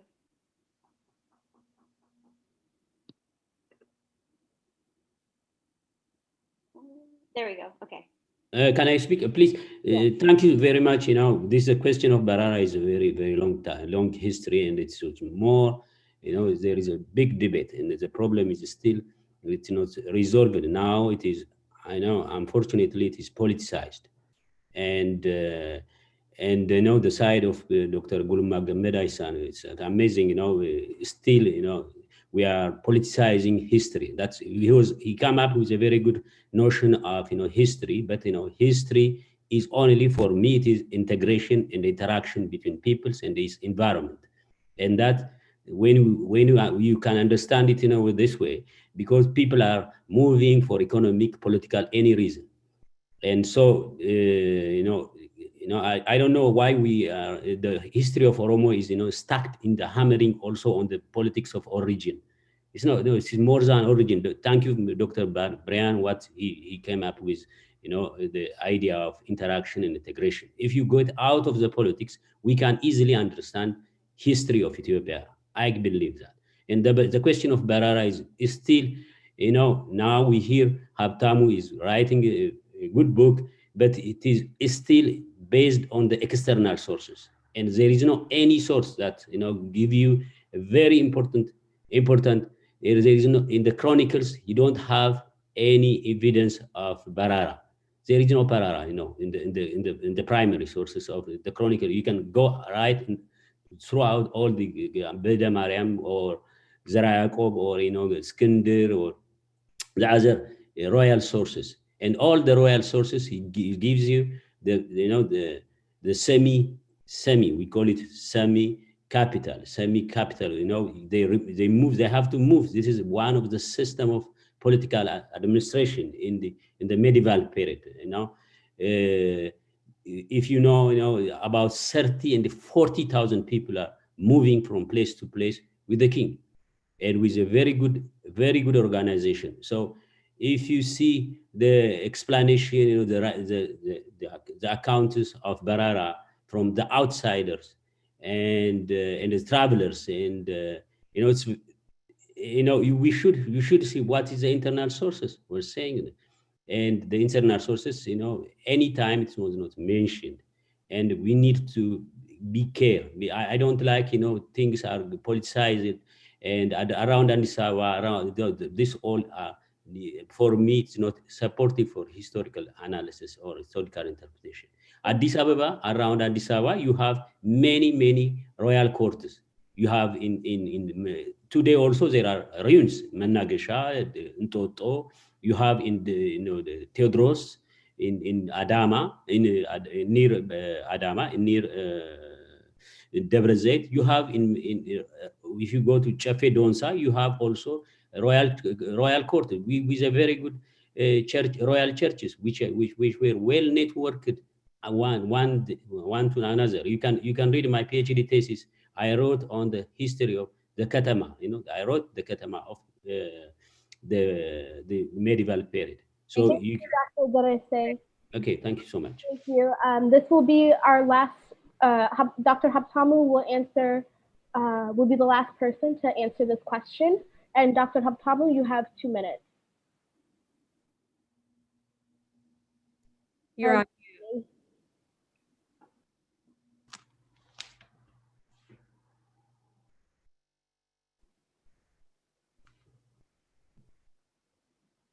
You're still muted. While you unmute yourself, I'm going to repeat the question for the. Would you like me to repeat the question? Yeah, I was using the chat function, asking question. Apparently, you guys are not looking at reading at the chat function. I was asking how to mute, unmute, and so on. Anyway, so I think it appears people are just making opinion before reading my book. I really would like to Dr. Gulema, Deresa Inacho, read this book and write a review. So let me officially and publicly ask you to seriously read this book and publish a review wherever you would like to publish a review. So I have reviewed, have raised all these origin, the Oromo origin question extensively in chapter 6 of this book, and I have also I realize that Deresa is he's making statement before reading my book. It is not true that this Barara is not mentioned in original Ethiopian sources. It is mentioned in several contemporary documents. That is really what was really stunning to me. You can find it referenced specifically. It says Makane Papas.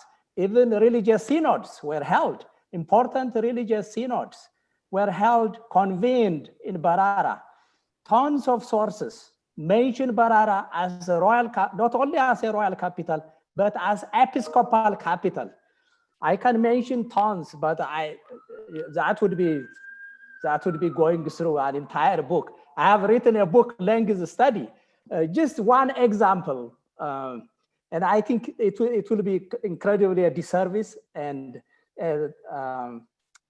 completely misleading, especially in a forum like this, for Deresa Inacho to make a statement such as that without reading this book. Just one example that I cited here on the cover of this page about Barara in internal good sources.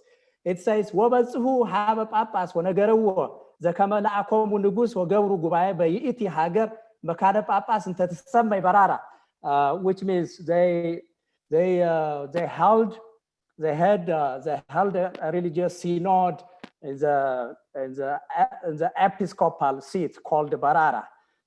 It is mentioned in a manuscript from Sarai. It is mentioned also about in connection with a merchant in the good sources. I'm speaking about good sources. I'm not speaking about foreign sources. It's mentioned in a manuscript found in Sarai. It is in Eritrea, today's Eritrea. It is mentioned in several of the hagiographies of Stephanites. It is mentioned very conspicuously in the Framauro maps, which says this is the residence of the king. And since then, sources that we have again and again, they say Barara is a royal residence. For instance, when Johannes Battista de Calabria. Dr. Habtamu,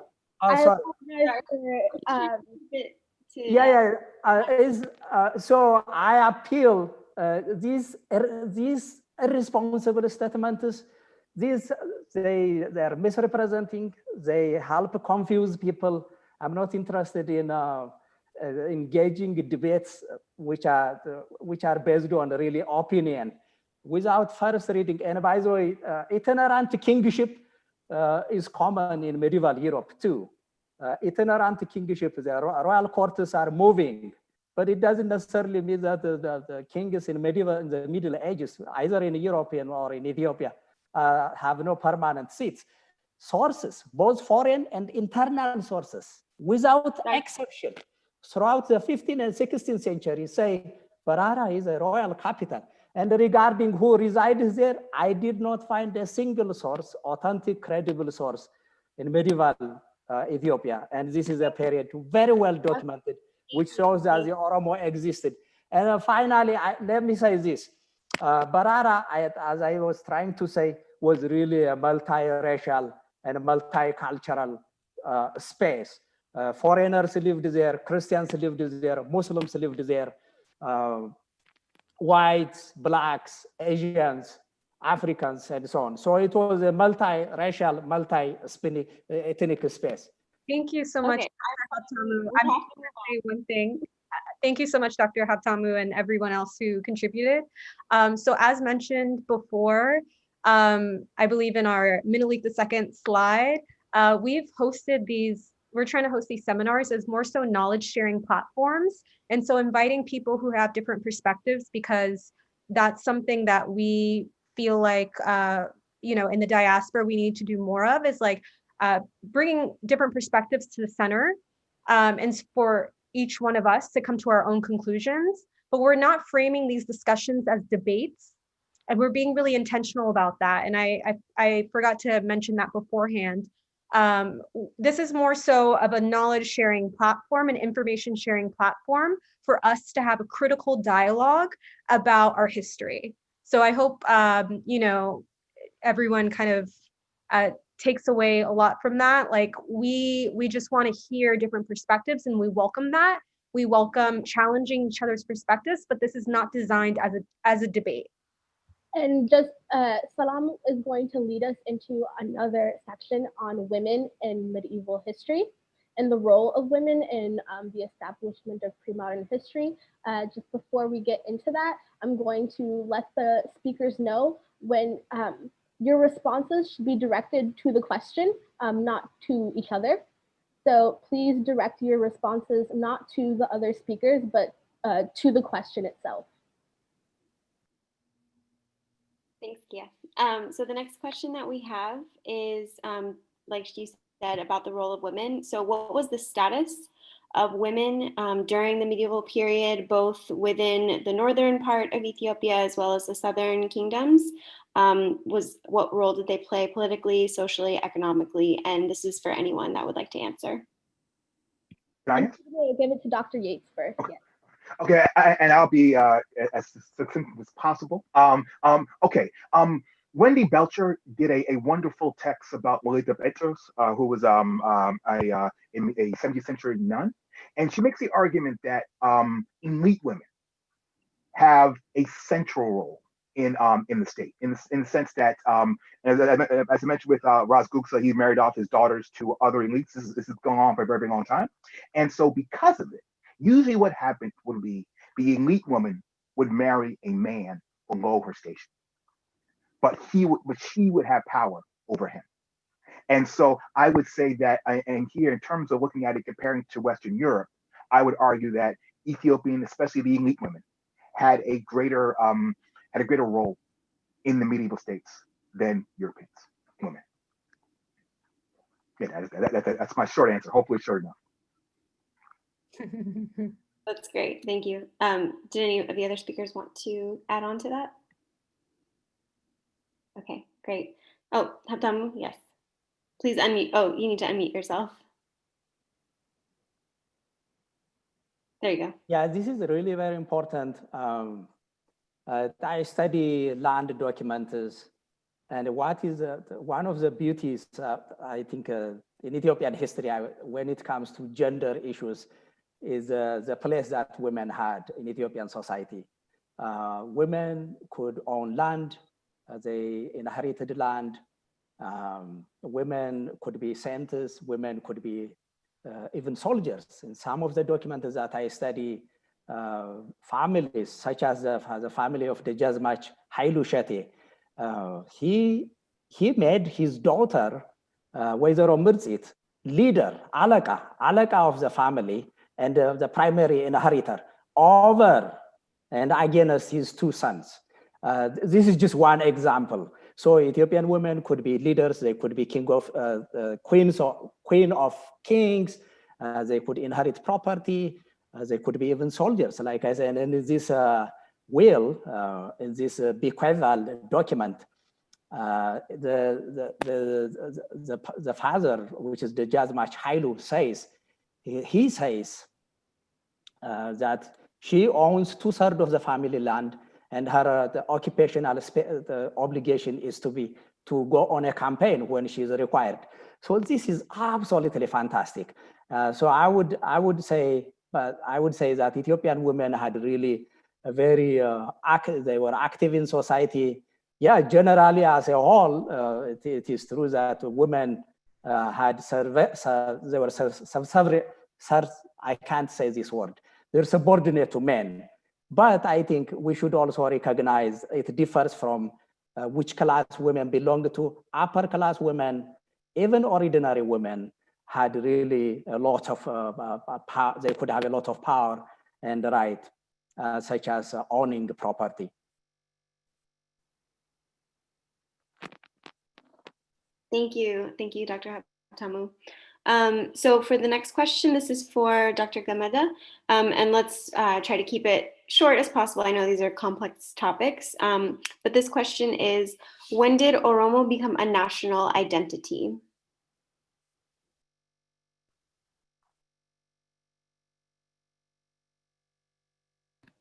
We can't, you still are on mute, Dr. Gameda.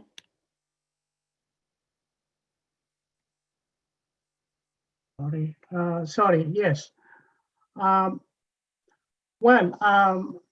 Oromo actually maintained this national sense of belonging to a nation, to a group.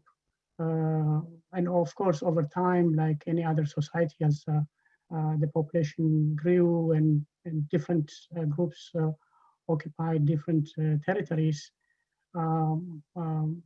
the clan names and new clan names emerged. But sense of unity and a sense of a nation, I think, existed from early periods, even pre-medieval period. Of course, it is very difficult to pinpoint in a specific time period, but that already existed. And the central institution that maintained the sense of belonging or nationhood, probably the definition of a nation is kind of a modern one, but the people belonging to one cultural unity existed through their political or cultural institutions, the Gada system. And also there is called the Kalu institution, which is kind of a religious, spiritual institution, which is very old. So I think it is very long. I would suggest to the listeners to some of the books which came out. Maybe some of you are familiar with other books that Oromo Legacy wrote on Gada. Maybe two books in particular. The third one just came recently, but this one came just a year ago by two authors. No, I'm sorry. I'm showing you a different one. Okay, maybe I don't have it. Maybe I don't have it with me, but Sacred Traditions by Anissa Kasim and Gamachu Magarsa, which just came last year. And also, in fact, this is a book which we have not seen, which Haptamu uses in his book and critiques.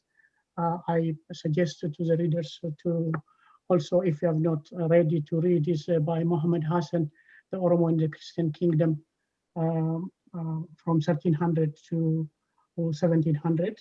Thank you, Dr. And so another one, maybe I'll do this one later on. So anyhow, I think that sense of nationhood existed among the Oromo from very ancient time. That's all I want to say. Thank you, Dr. Gameda. The next question is for Dr. Deresa. So the question is, history has pointed to Abyssinians as assimilating local populations, as having a history of conquest. Were these practices of assimilation and conquest unique to the Abyssinian Empire, or did other groups within present-day Ethiopia participate in similar practices for resources, land, power, and conquest?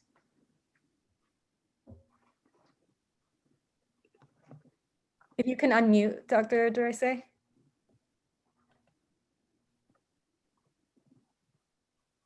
Oh. Now I can. Sorry. First of all, there is no Abyssinian kingdom. It's misinterpreted. I don't know how it is, coming. There is no Abyssinia. Abyssinia is in 19th century. It is an invention of the European colonialists. So only there is Habesha. Habesha is equivalent to today's Ethiopia. And as I've said, that the expansion come up during in the early 30th century, in the end of the 20th century. The reason is behind is the political situation, or the Christians were threatened. That's the fear that brought expansion. They want to defend themselves, but they brought also the ideology of Shebanization. In Amharic, if you Azebawinnet, of course, they put their ideology on the Tabot history, and then the Menelik first and so on. All these legends were fabricated only to unite the Christian kings, and then throughout the time they continued to go to the south up to the Gamu area. And the idea of conquest is for the creation of a nation, Ethiopia, not empire, of course. It is the nation they created in the model of Israel. And there is, if you want, for the past 250 years, they didn't even, assimilate, they change the language. They were expected to change the religion. It's not a language. There is no language.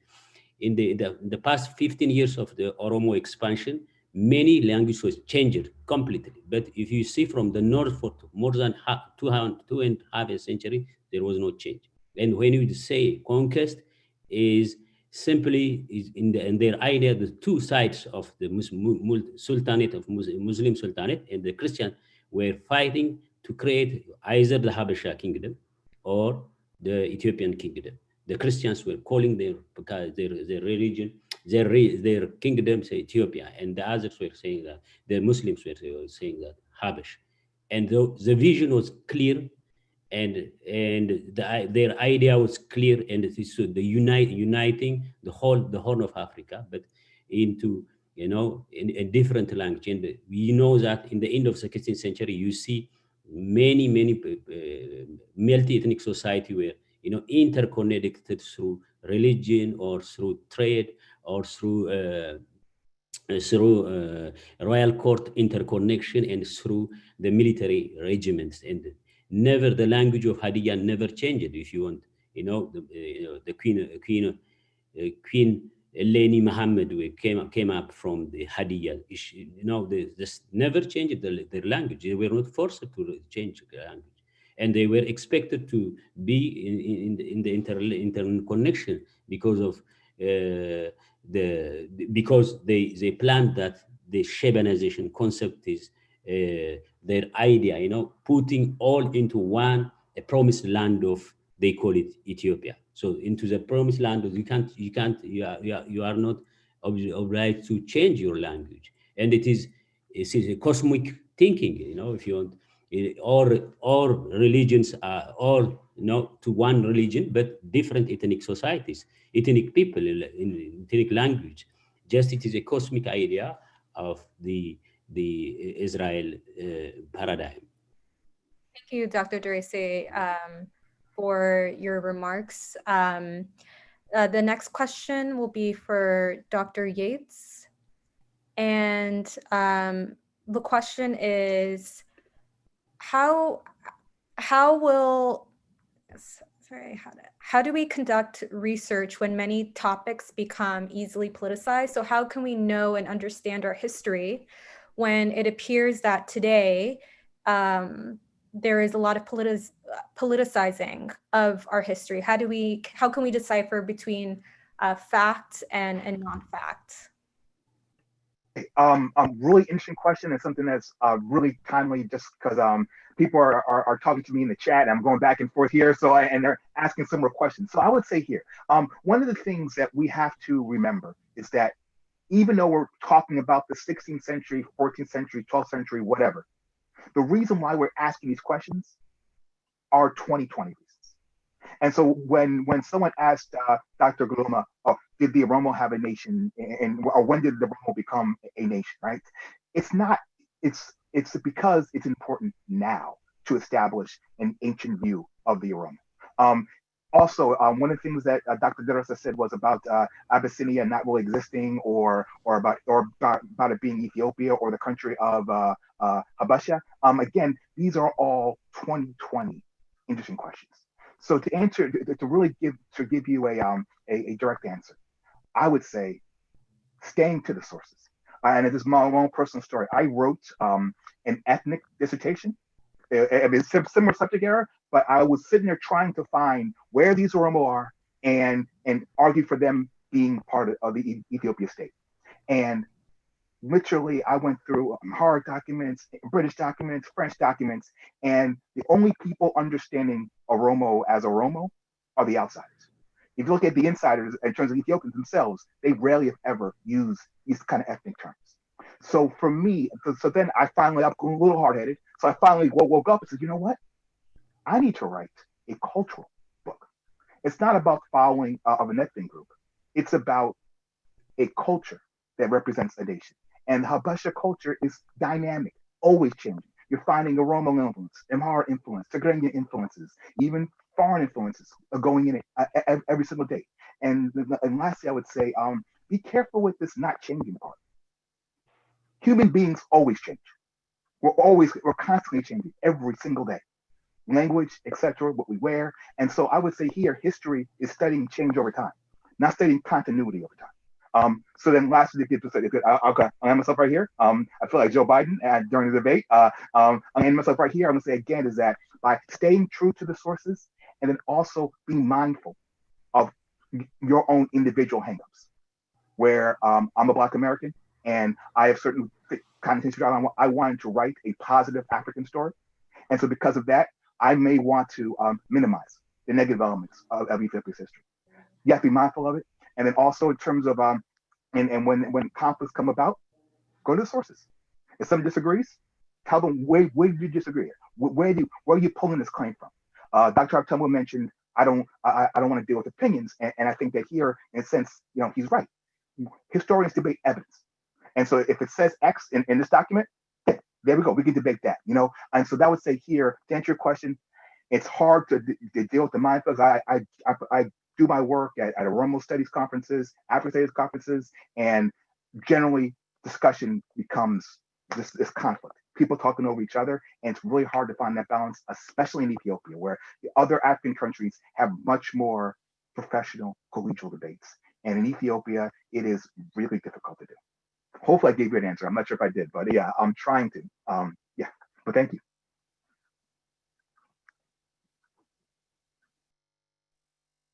Great. Thank you so much, Dr. Yates. So another question that we had, which I think kind of flows along into what you're talking about as far as evidence, is the idea of documentation and using that to focus on what we know about history. However, there are a lot of groups where there isn't much documentation on, so we don't know as much about them, or maybe they've been left out of the dominant narrative. So how do you conduct research when there isn't documentation? Do you rely on oral history? And if so, how can we deal with that? And how do we know, what sources of oral history are reliable, and how do we look at that as a historical source? And this could be for any of the panelists. Maybe someone who hasn't spoken in a little bit.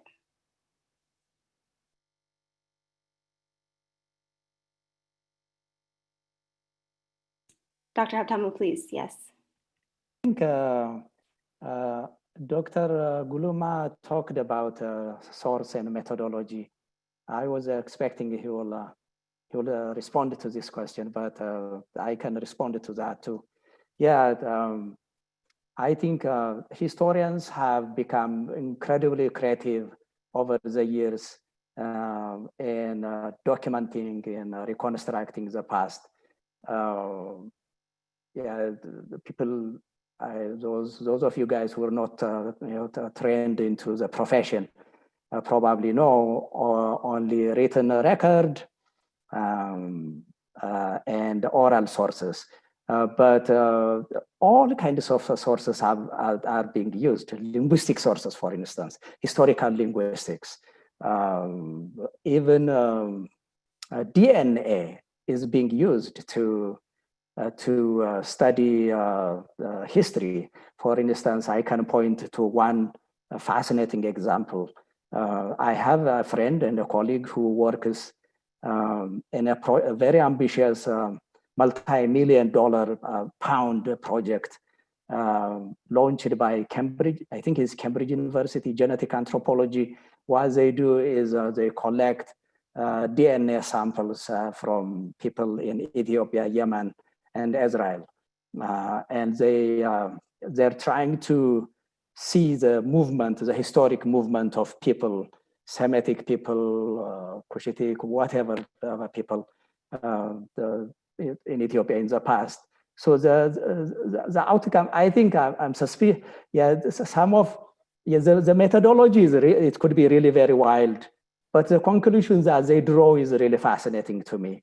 So you can use the DNA, you can use archaeological sources, you can use oral sources, and a lot of different creative ways of reconstructing the past exist. So I think that has been revolutionizing how we study the past. So I would say many different ways of knowing what we know about the past. Thank you, Dr. Haptamu. Just to keep a note on time, we're going to have only 2 questions left, and then we're going to wrap things up. Again, Salam is going to put a link to an exit survey. It's very quick and short. Most of them are multiple choice questions, but if you can take some time to give us feedback, we really want to improve and fill out that survey. That would be really appreciated. So our next question is about the history of slave trade within Ethiopia. Who were the predominant, I guess, groups of people that participated in the slave trade, as well as who was enslaved? And anyone can chime in on that. I feel like it's a part of our history that we don't talk much about. Yeah, I have published a journal article about slavery and the edict around a royal edict by King Gelaudius. That's incredibly fascinating, very rare in Ethiopia's long documentary tradition. So he issued a royal edict from his camp, royal camp in a place called Agraro. This is a fascinating place. It's mentioned in the Sra'at Mangist as well. Studying the content and context of that edict really drew me to the issue of slavery, and I was really ashamed to find out that perhaps millions of Ethiopians were exported from the Ethiopian region to the Middle East and South Asia. So who could be enslaved? Almost practically everybody. Everybody could be enslaved. So I think the way how were slaves created, or how did people become enslaved?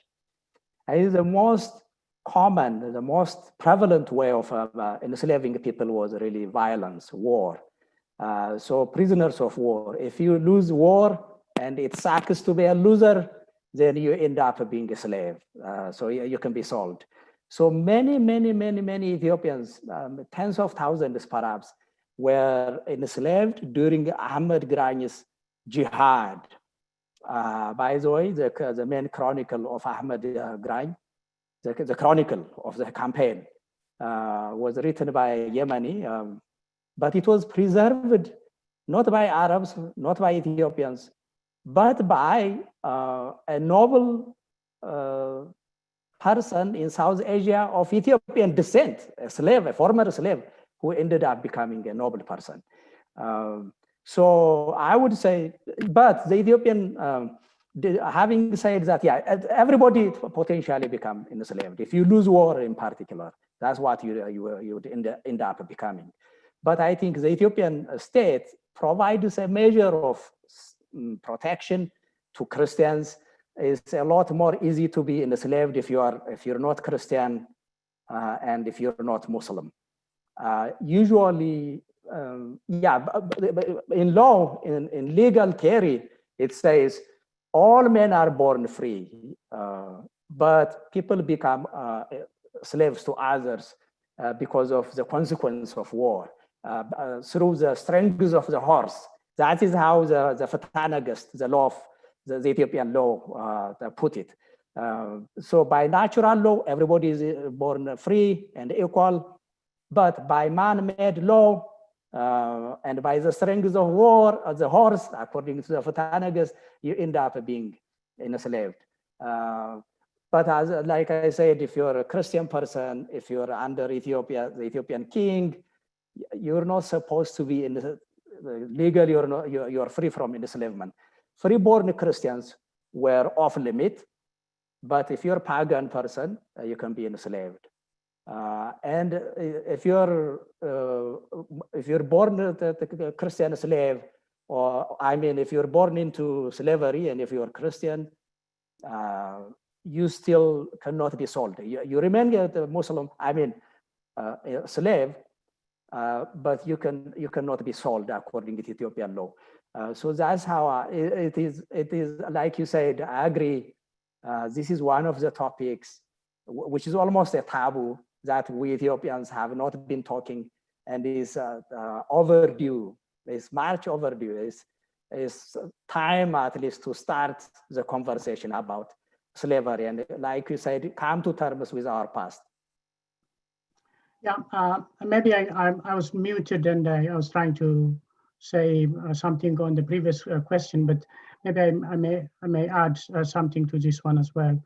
On this issue, I agree with Dr. Haptamu. Yes, many people were exposed to, were enslaved at different times, but the major contributor to enslavement is warfare.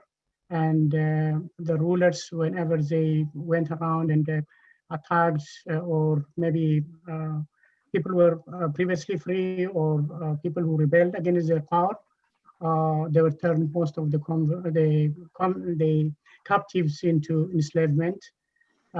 So I think whatever rules maybe the Christian kings might have instituted to exclude the Christians, but when they went around and conquered many peoples in the region, they did participate in the selling and exchange of many captives. Maybe after Galaudius that Dr. Abtamu is referring to, sometimes in the 17th century, I think the nature of this has changed a little bit, particularly when the Christian kings were confined to a much smaller territory in the north around Lake Tana and Gondar. Their frequent campaigns actually went to the western lowlands, where they captured many captives from the frontiers, and some of them turned them, in fact, to the slave traders. And that's also probably, I think this is one of, I think, the comments I still remember from one of my colleagues and the older professors, I think Dr. Marie Dwalderagai, that maybe one of the moment maybe when this notion of people of darker hues were to be enslaved. I think maybe this term Shankella and associating with people of the border lands and converting them, in fact, into slaves and selling them, probably, I think, intensified after the 17th century, I believe, when the kings established their center at Gondar. Maybe Haptamu might know more about this, or maybe could follow it up in his research. So that's what we see. And at that time also, by the way, this is a time when this interaction with Europeans, the Portuguese and others took place. And probably they might have also influenced that notion.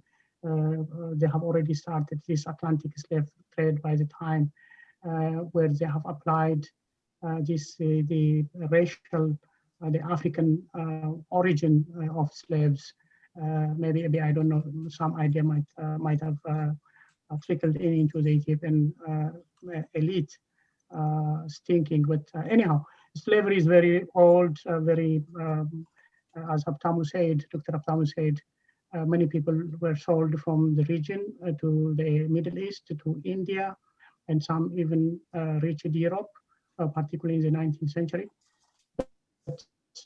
Although everybody is a victim, but the people in the borderlands, the conquered areas in the 19th century in the South, were extremely exposed to this very evil trade. So that's all I can say. Thank you. Thank you, Dr. Gameda. Sorry, Dr. Deresa, yes, you wanted to mention something. I think it looks like you're still muted. Yeah, okay. There we go. We have to see also this enslavement into in the domestic point of view also. There is enslavement, but it's especially in the Middle Age. You have two types. There are people who can be enslaved for domestic purposes. Also it can be integrated into the royal pages, for example, and also the royal army. Also, they recruited from the captives, and most of the captives, as you have said, they can be Muslims, they can be from local religion believers, and if you know Dr. Haptamu, we can remember Minas, King Minas also enslaved by the Muslims, and until he was exchanged by the son of Ahmed even Imam Muhammad. And so enslavement also was also escaping way for the at that time, because they can be converted to Christianity or they can be converted to Islam to escape also the enslavement.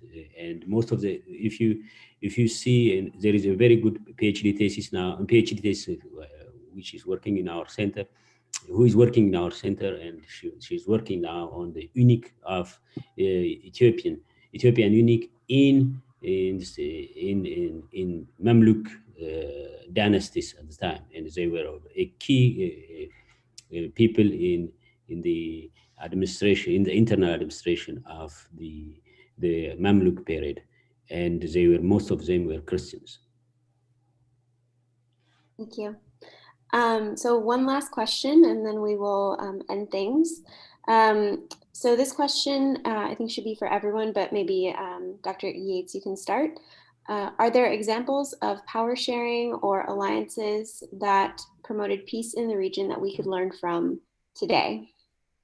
I mean, to me, I think Ottawa is the best example. And to me, it just fundamentally surprises me that it even happened. I mean, there's so many, you're literally the only African country who was able to defeat a European power while there's a famine going on. And who has decimated cattle supplies all over northern Ethiopia. And it is such a complete empire victory that every single group played a role. You have the Tegrenyans and the Agal sharing disinformation with the Italians. They asked Menelik, how did you win the Battle of Ottawa? He said, because we have cavalry, which many of you all know, a significant amount were Oromo. And so here, the generals, a great deal of them were Oromo. You have the Gurage Balcha, who plays a key role in the cannons. And so to me, and it's one thing I find really interesting is that you have people who are rebelling against Menelik, stopping their rebellion during the campaign. And then as soon as the campaign's over, they're going right back to rebelling. And so to me, I think that this sort of peaceful alliances is when you have people that are all benefiting from it. That the argument that Menelik had was better to be bit by the black snake than to be bit by the white snake. And again, he's calling himself a snake, and so what he's hinting at is that fundamentally being under my rule is going to be better than being under the Italian rule. And so in terms of answer your question, I mean, I think Addis is again, Ethiopia does not win Addis if the whole entire empire is not on board. There's so many examples of African history of similar armed armies losing to European powers because someone within there or groups within their nation are fighting against them. An example would be the Ashanti Empire, where they intentionally hid their capital city of Kumasi. So Europeans could not get there.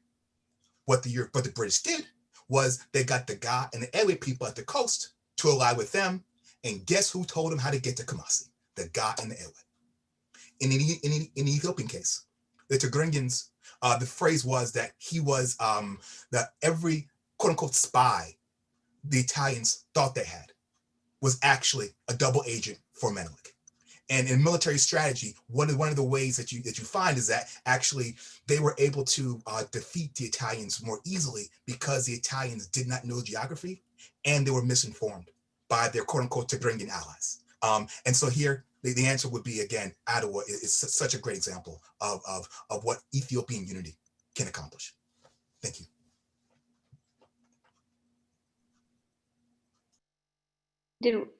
Dr. Haptamu? Yes. Yeah, I think one of the lessons that I learned in the course of studying Barara,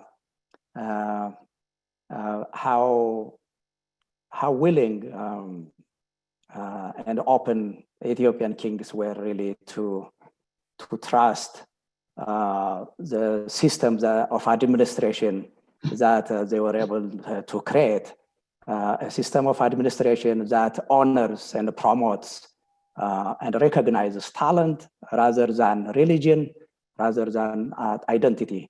I'm saying this because I was really surprised to find out that one of the most sensitive, secret diplomatic mission sent by King Yitzhak to Aragon was interested not to an Ethiopian, not even to a Christian, but it was entrusted to Ali Tabrizi, a merchant of foreign origin from Persia, and a Muslim by religion. That's not the only thing that really amazed me. Like I said, the city was multiracial, a multicultural space. When the Vatican mission came during King Iskandar, they found many foreigners, they call them Italians, in the city. And most of them were highly respected men. For instance, Geronimo Bicini, another, the painter that I mentioned, these are foreigners. They're Catholics by their religion too. They were highly respected men. And one of the persons who sent the mission to fetch a bishop from Egypt during King Iskandar was none other than Ras Amda Mikael. And this guy had his ancestor, he traced his ancestry to Yemeni, the Jews and Arabs. So his ancestors become so influential in Ethiopia. They ended up becoming the second most important person in the kingdom in late 15th century. And I have also mentioned Queen Eleni. This woman has a Hadiya background. She has also a Muslim background, but that didn't really matter to Ethiopians. What really mattered was that she was talented. And I have what is called in Ethiopian religious literature called Malk. It's a portraiture, a verbal portraiture of a particular historical figure. Usually this kind of literature is written only for saints and for God and so on. But it is so unique that we have a portraiture, a Malk, for Queen Eleni. And I have not found a single portrait, verbal portraiture, Malk, except for God, for Saint George, and all saints. But we have the portraiture for Eleni. That is really what is really important. That is what the lesson that we can learn from Barara, from medieval Ethiopia. And finally, and it will be remiss really if I don't say this, we will have a solution to our problems if history is respected as a profession, if historians are allowed to practice what they are trained for, if they can do history without intimidation, without fear, if historians gather evidence responsibly and interpret their evidence responsibly in a way that respects the historical profession. So I think if we respect that, if we respect history as a profession, if we allow the historians to practice what they are trained to do, then I think so much of the problem in Ethiopia will be resolved, because the problem in Ethiopia is created by false narrative. So that's what I can say. Thank you. Maybe yeah, I could add something. Yes, just I would like to say that in this topic, we have to go back to the 700 BC, if you want, in the Da'amat period. The Ethiopians are multicultural society. That's they are living so long time with understanding. We have the Sabians, the Amat, or the red and the blacks it was written in South Arabian, and we're together. And in the Aksumite period, you can see so much people are living together, sharing, exchanging, and no one says that it is mine or that. And in the Middle Age, they have the same topic of making the diversified people into more understanding one another. And the same is true, if you mention many of the kings, the family of kings, you see they are from Tigray, from Agos, from somewhere. Everybody was just like the modern Ethiopian history, as Dr. Brian was mentioning in the marriage relation. You have the same thing in the Middle Age. I can count you how they are interrelated with regions and even very small counties also how is they are interrelated. And that's why I am saying that we have 1,000 years of state administration because of all this multi-ethnic societies understanding. And to change, it is time. We have to understand we are in multicultural societies, and we are sharing, and we are moving forward. And we have so many examples to cite from the ancient period of time. So it is still we can understand. I am saying that just Dr. I want to say that Dr. Haptamu have said that let the historians discuss, let the politicians get out of they do what they want to do, but they have to. Ethiopian politics is for history is for the past 15 years intimidated the historians, and the historians are not in this reconstruction of the Ethiopian history. And most of the Ethiopian history is recently with the Ethiopian revolution. It was politicized for nothing for me. It's not useful still. And we have to understand we are multi-ethnic societies, and that comes from so long time. And we can go forward to Thank you, Dr. Deresa. We are going to let Gulema, we're going to let you close things up. Just a reminder that you have 2 minutes to respond. And Salam is going to put the link to this to our exit survey. Again, please, everyone, if you can, just take 5 minutes of your time. It's multiple choice questions to fill that out so we can improve. Dr. Gulema, if you'd like to respond to that, you have 2 minutes. Well, I think there are two things I want to say very quickly. On the question of history to be written by professional historians, and maybe that written history by professional historians be given the due respect. I join with the previous speakers who argued for that. That has to be. At the beginning of my presentation, I mentioned what part of the problem in Ethiopian history is the professional history is sidelined or didn't have strong influence to shape the opinion and the knowledge of the people in general. and that's an issue. And I want that, in fact, to change. But historians also should take their responsibilities very seriously. And this idea of actually castigating or, unfairly criticizing fellow historians who happen to be a different opinion or a different interpretation on what we have, I think has to change as well. Because there is a way for professional historians to show their differences on the interpretation on the facts, if they have one, is through appropriate review in academic journals. But right now we see very often the debate in the public airing controversial issues. I understand this very politicization, but at the same time, when someone or some group completely denies an alternative explanation, and referring to the basic historical that follows basic historical standard, and simply to dismiss it because it doesn't come from the accepted mainstream or whatever, in fact, source of history that we are used to. I think that has also need to end. But again, there is a second point, maybe if I'm not taking too much time, the second point I would say is, I agree with most of what Dr. Yates and Dr. Habtamu said, and also, in fact, Dr. Nacho about the unity and the diversity. But I think also we have to be very careful not to give actually a very, very romantic perspective on this.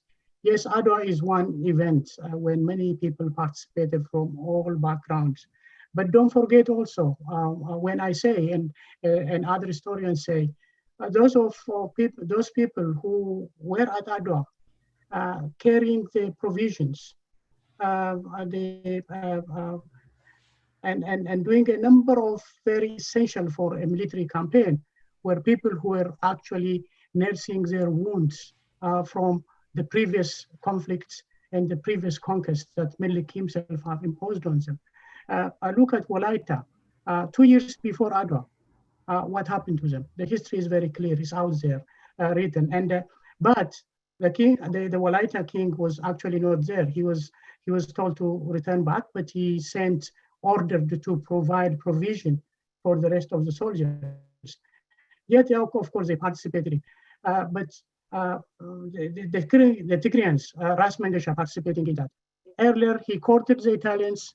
He saw that they were not serving his interest. He turned it back to Melik, submitted to him, carrying stone on his head to show his loyalty.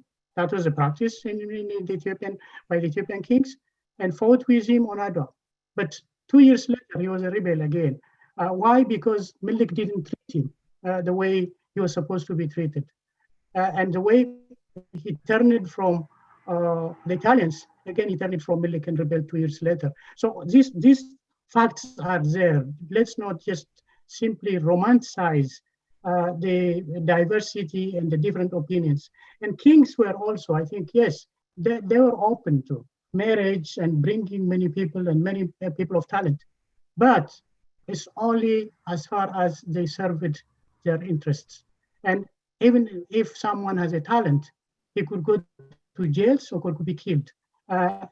Also, as far as that person who had joined from a different religion, from a different ethnic group, is willing to serve their interests, the king's interests.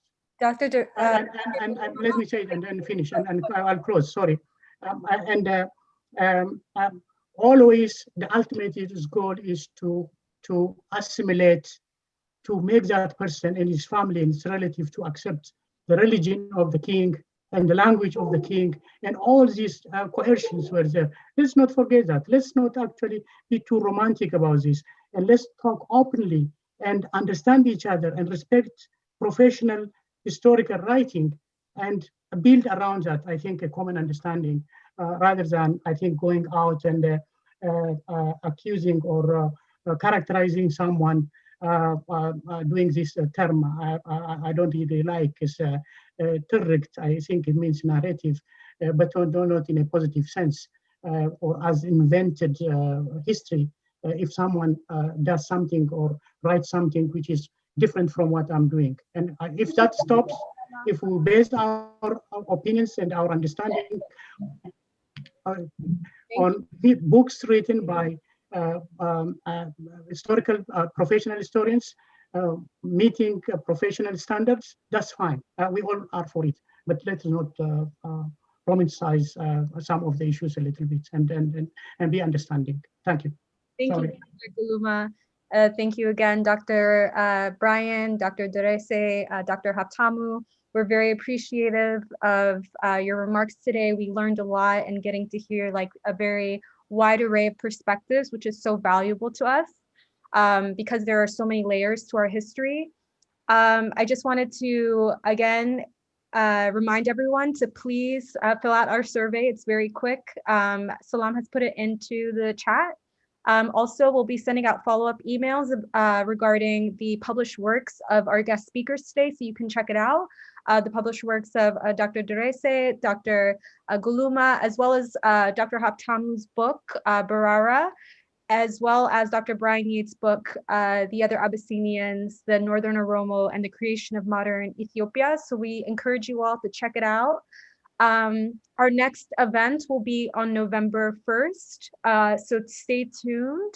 We have a number of speakers that we've invited, again, from different communities and different backgrounds, and that's what we're all about at State of the Horn. We want to amplify diverse voices so we can bring it more into the center and we can listen to each other and talk to each other, come to, you know, just it builds diversity of thought, and that's something that we think is really important, especially now.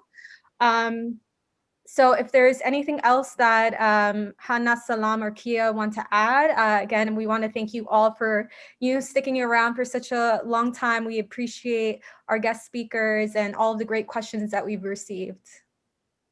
And if we can just ask for Dr. Gulema, Dr. Haptamu, Dr. Deresa, and Dr. Brian, if you wouldn't mind sticking around once everybody leaves. We just want to talk for 5 minutes and just kind of recap. And thank you all. Thank you all so much.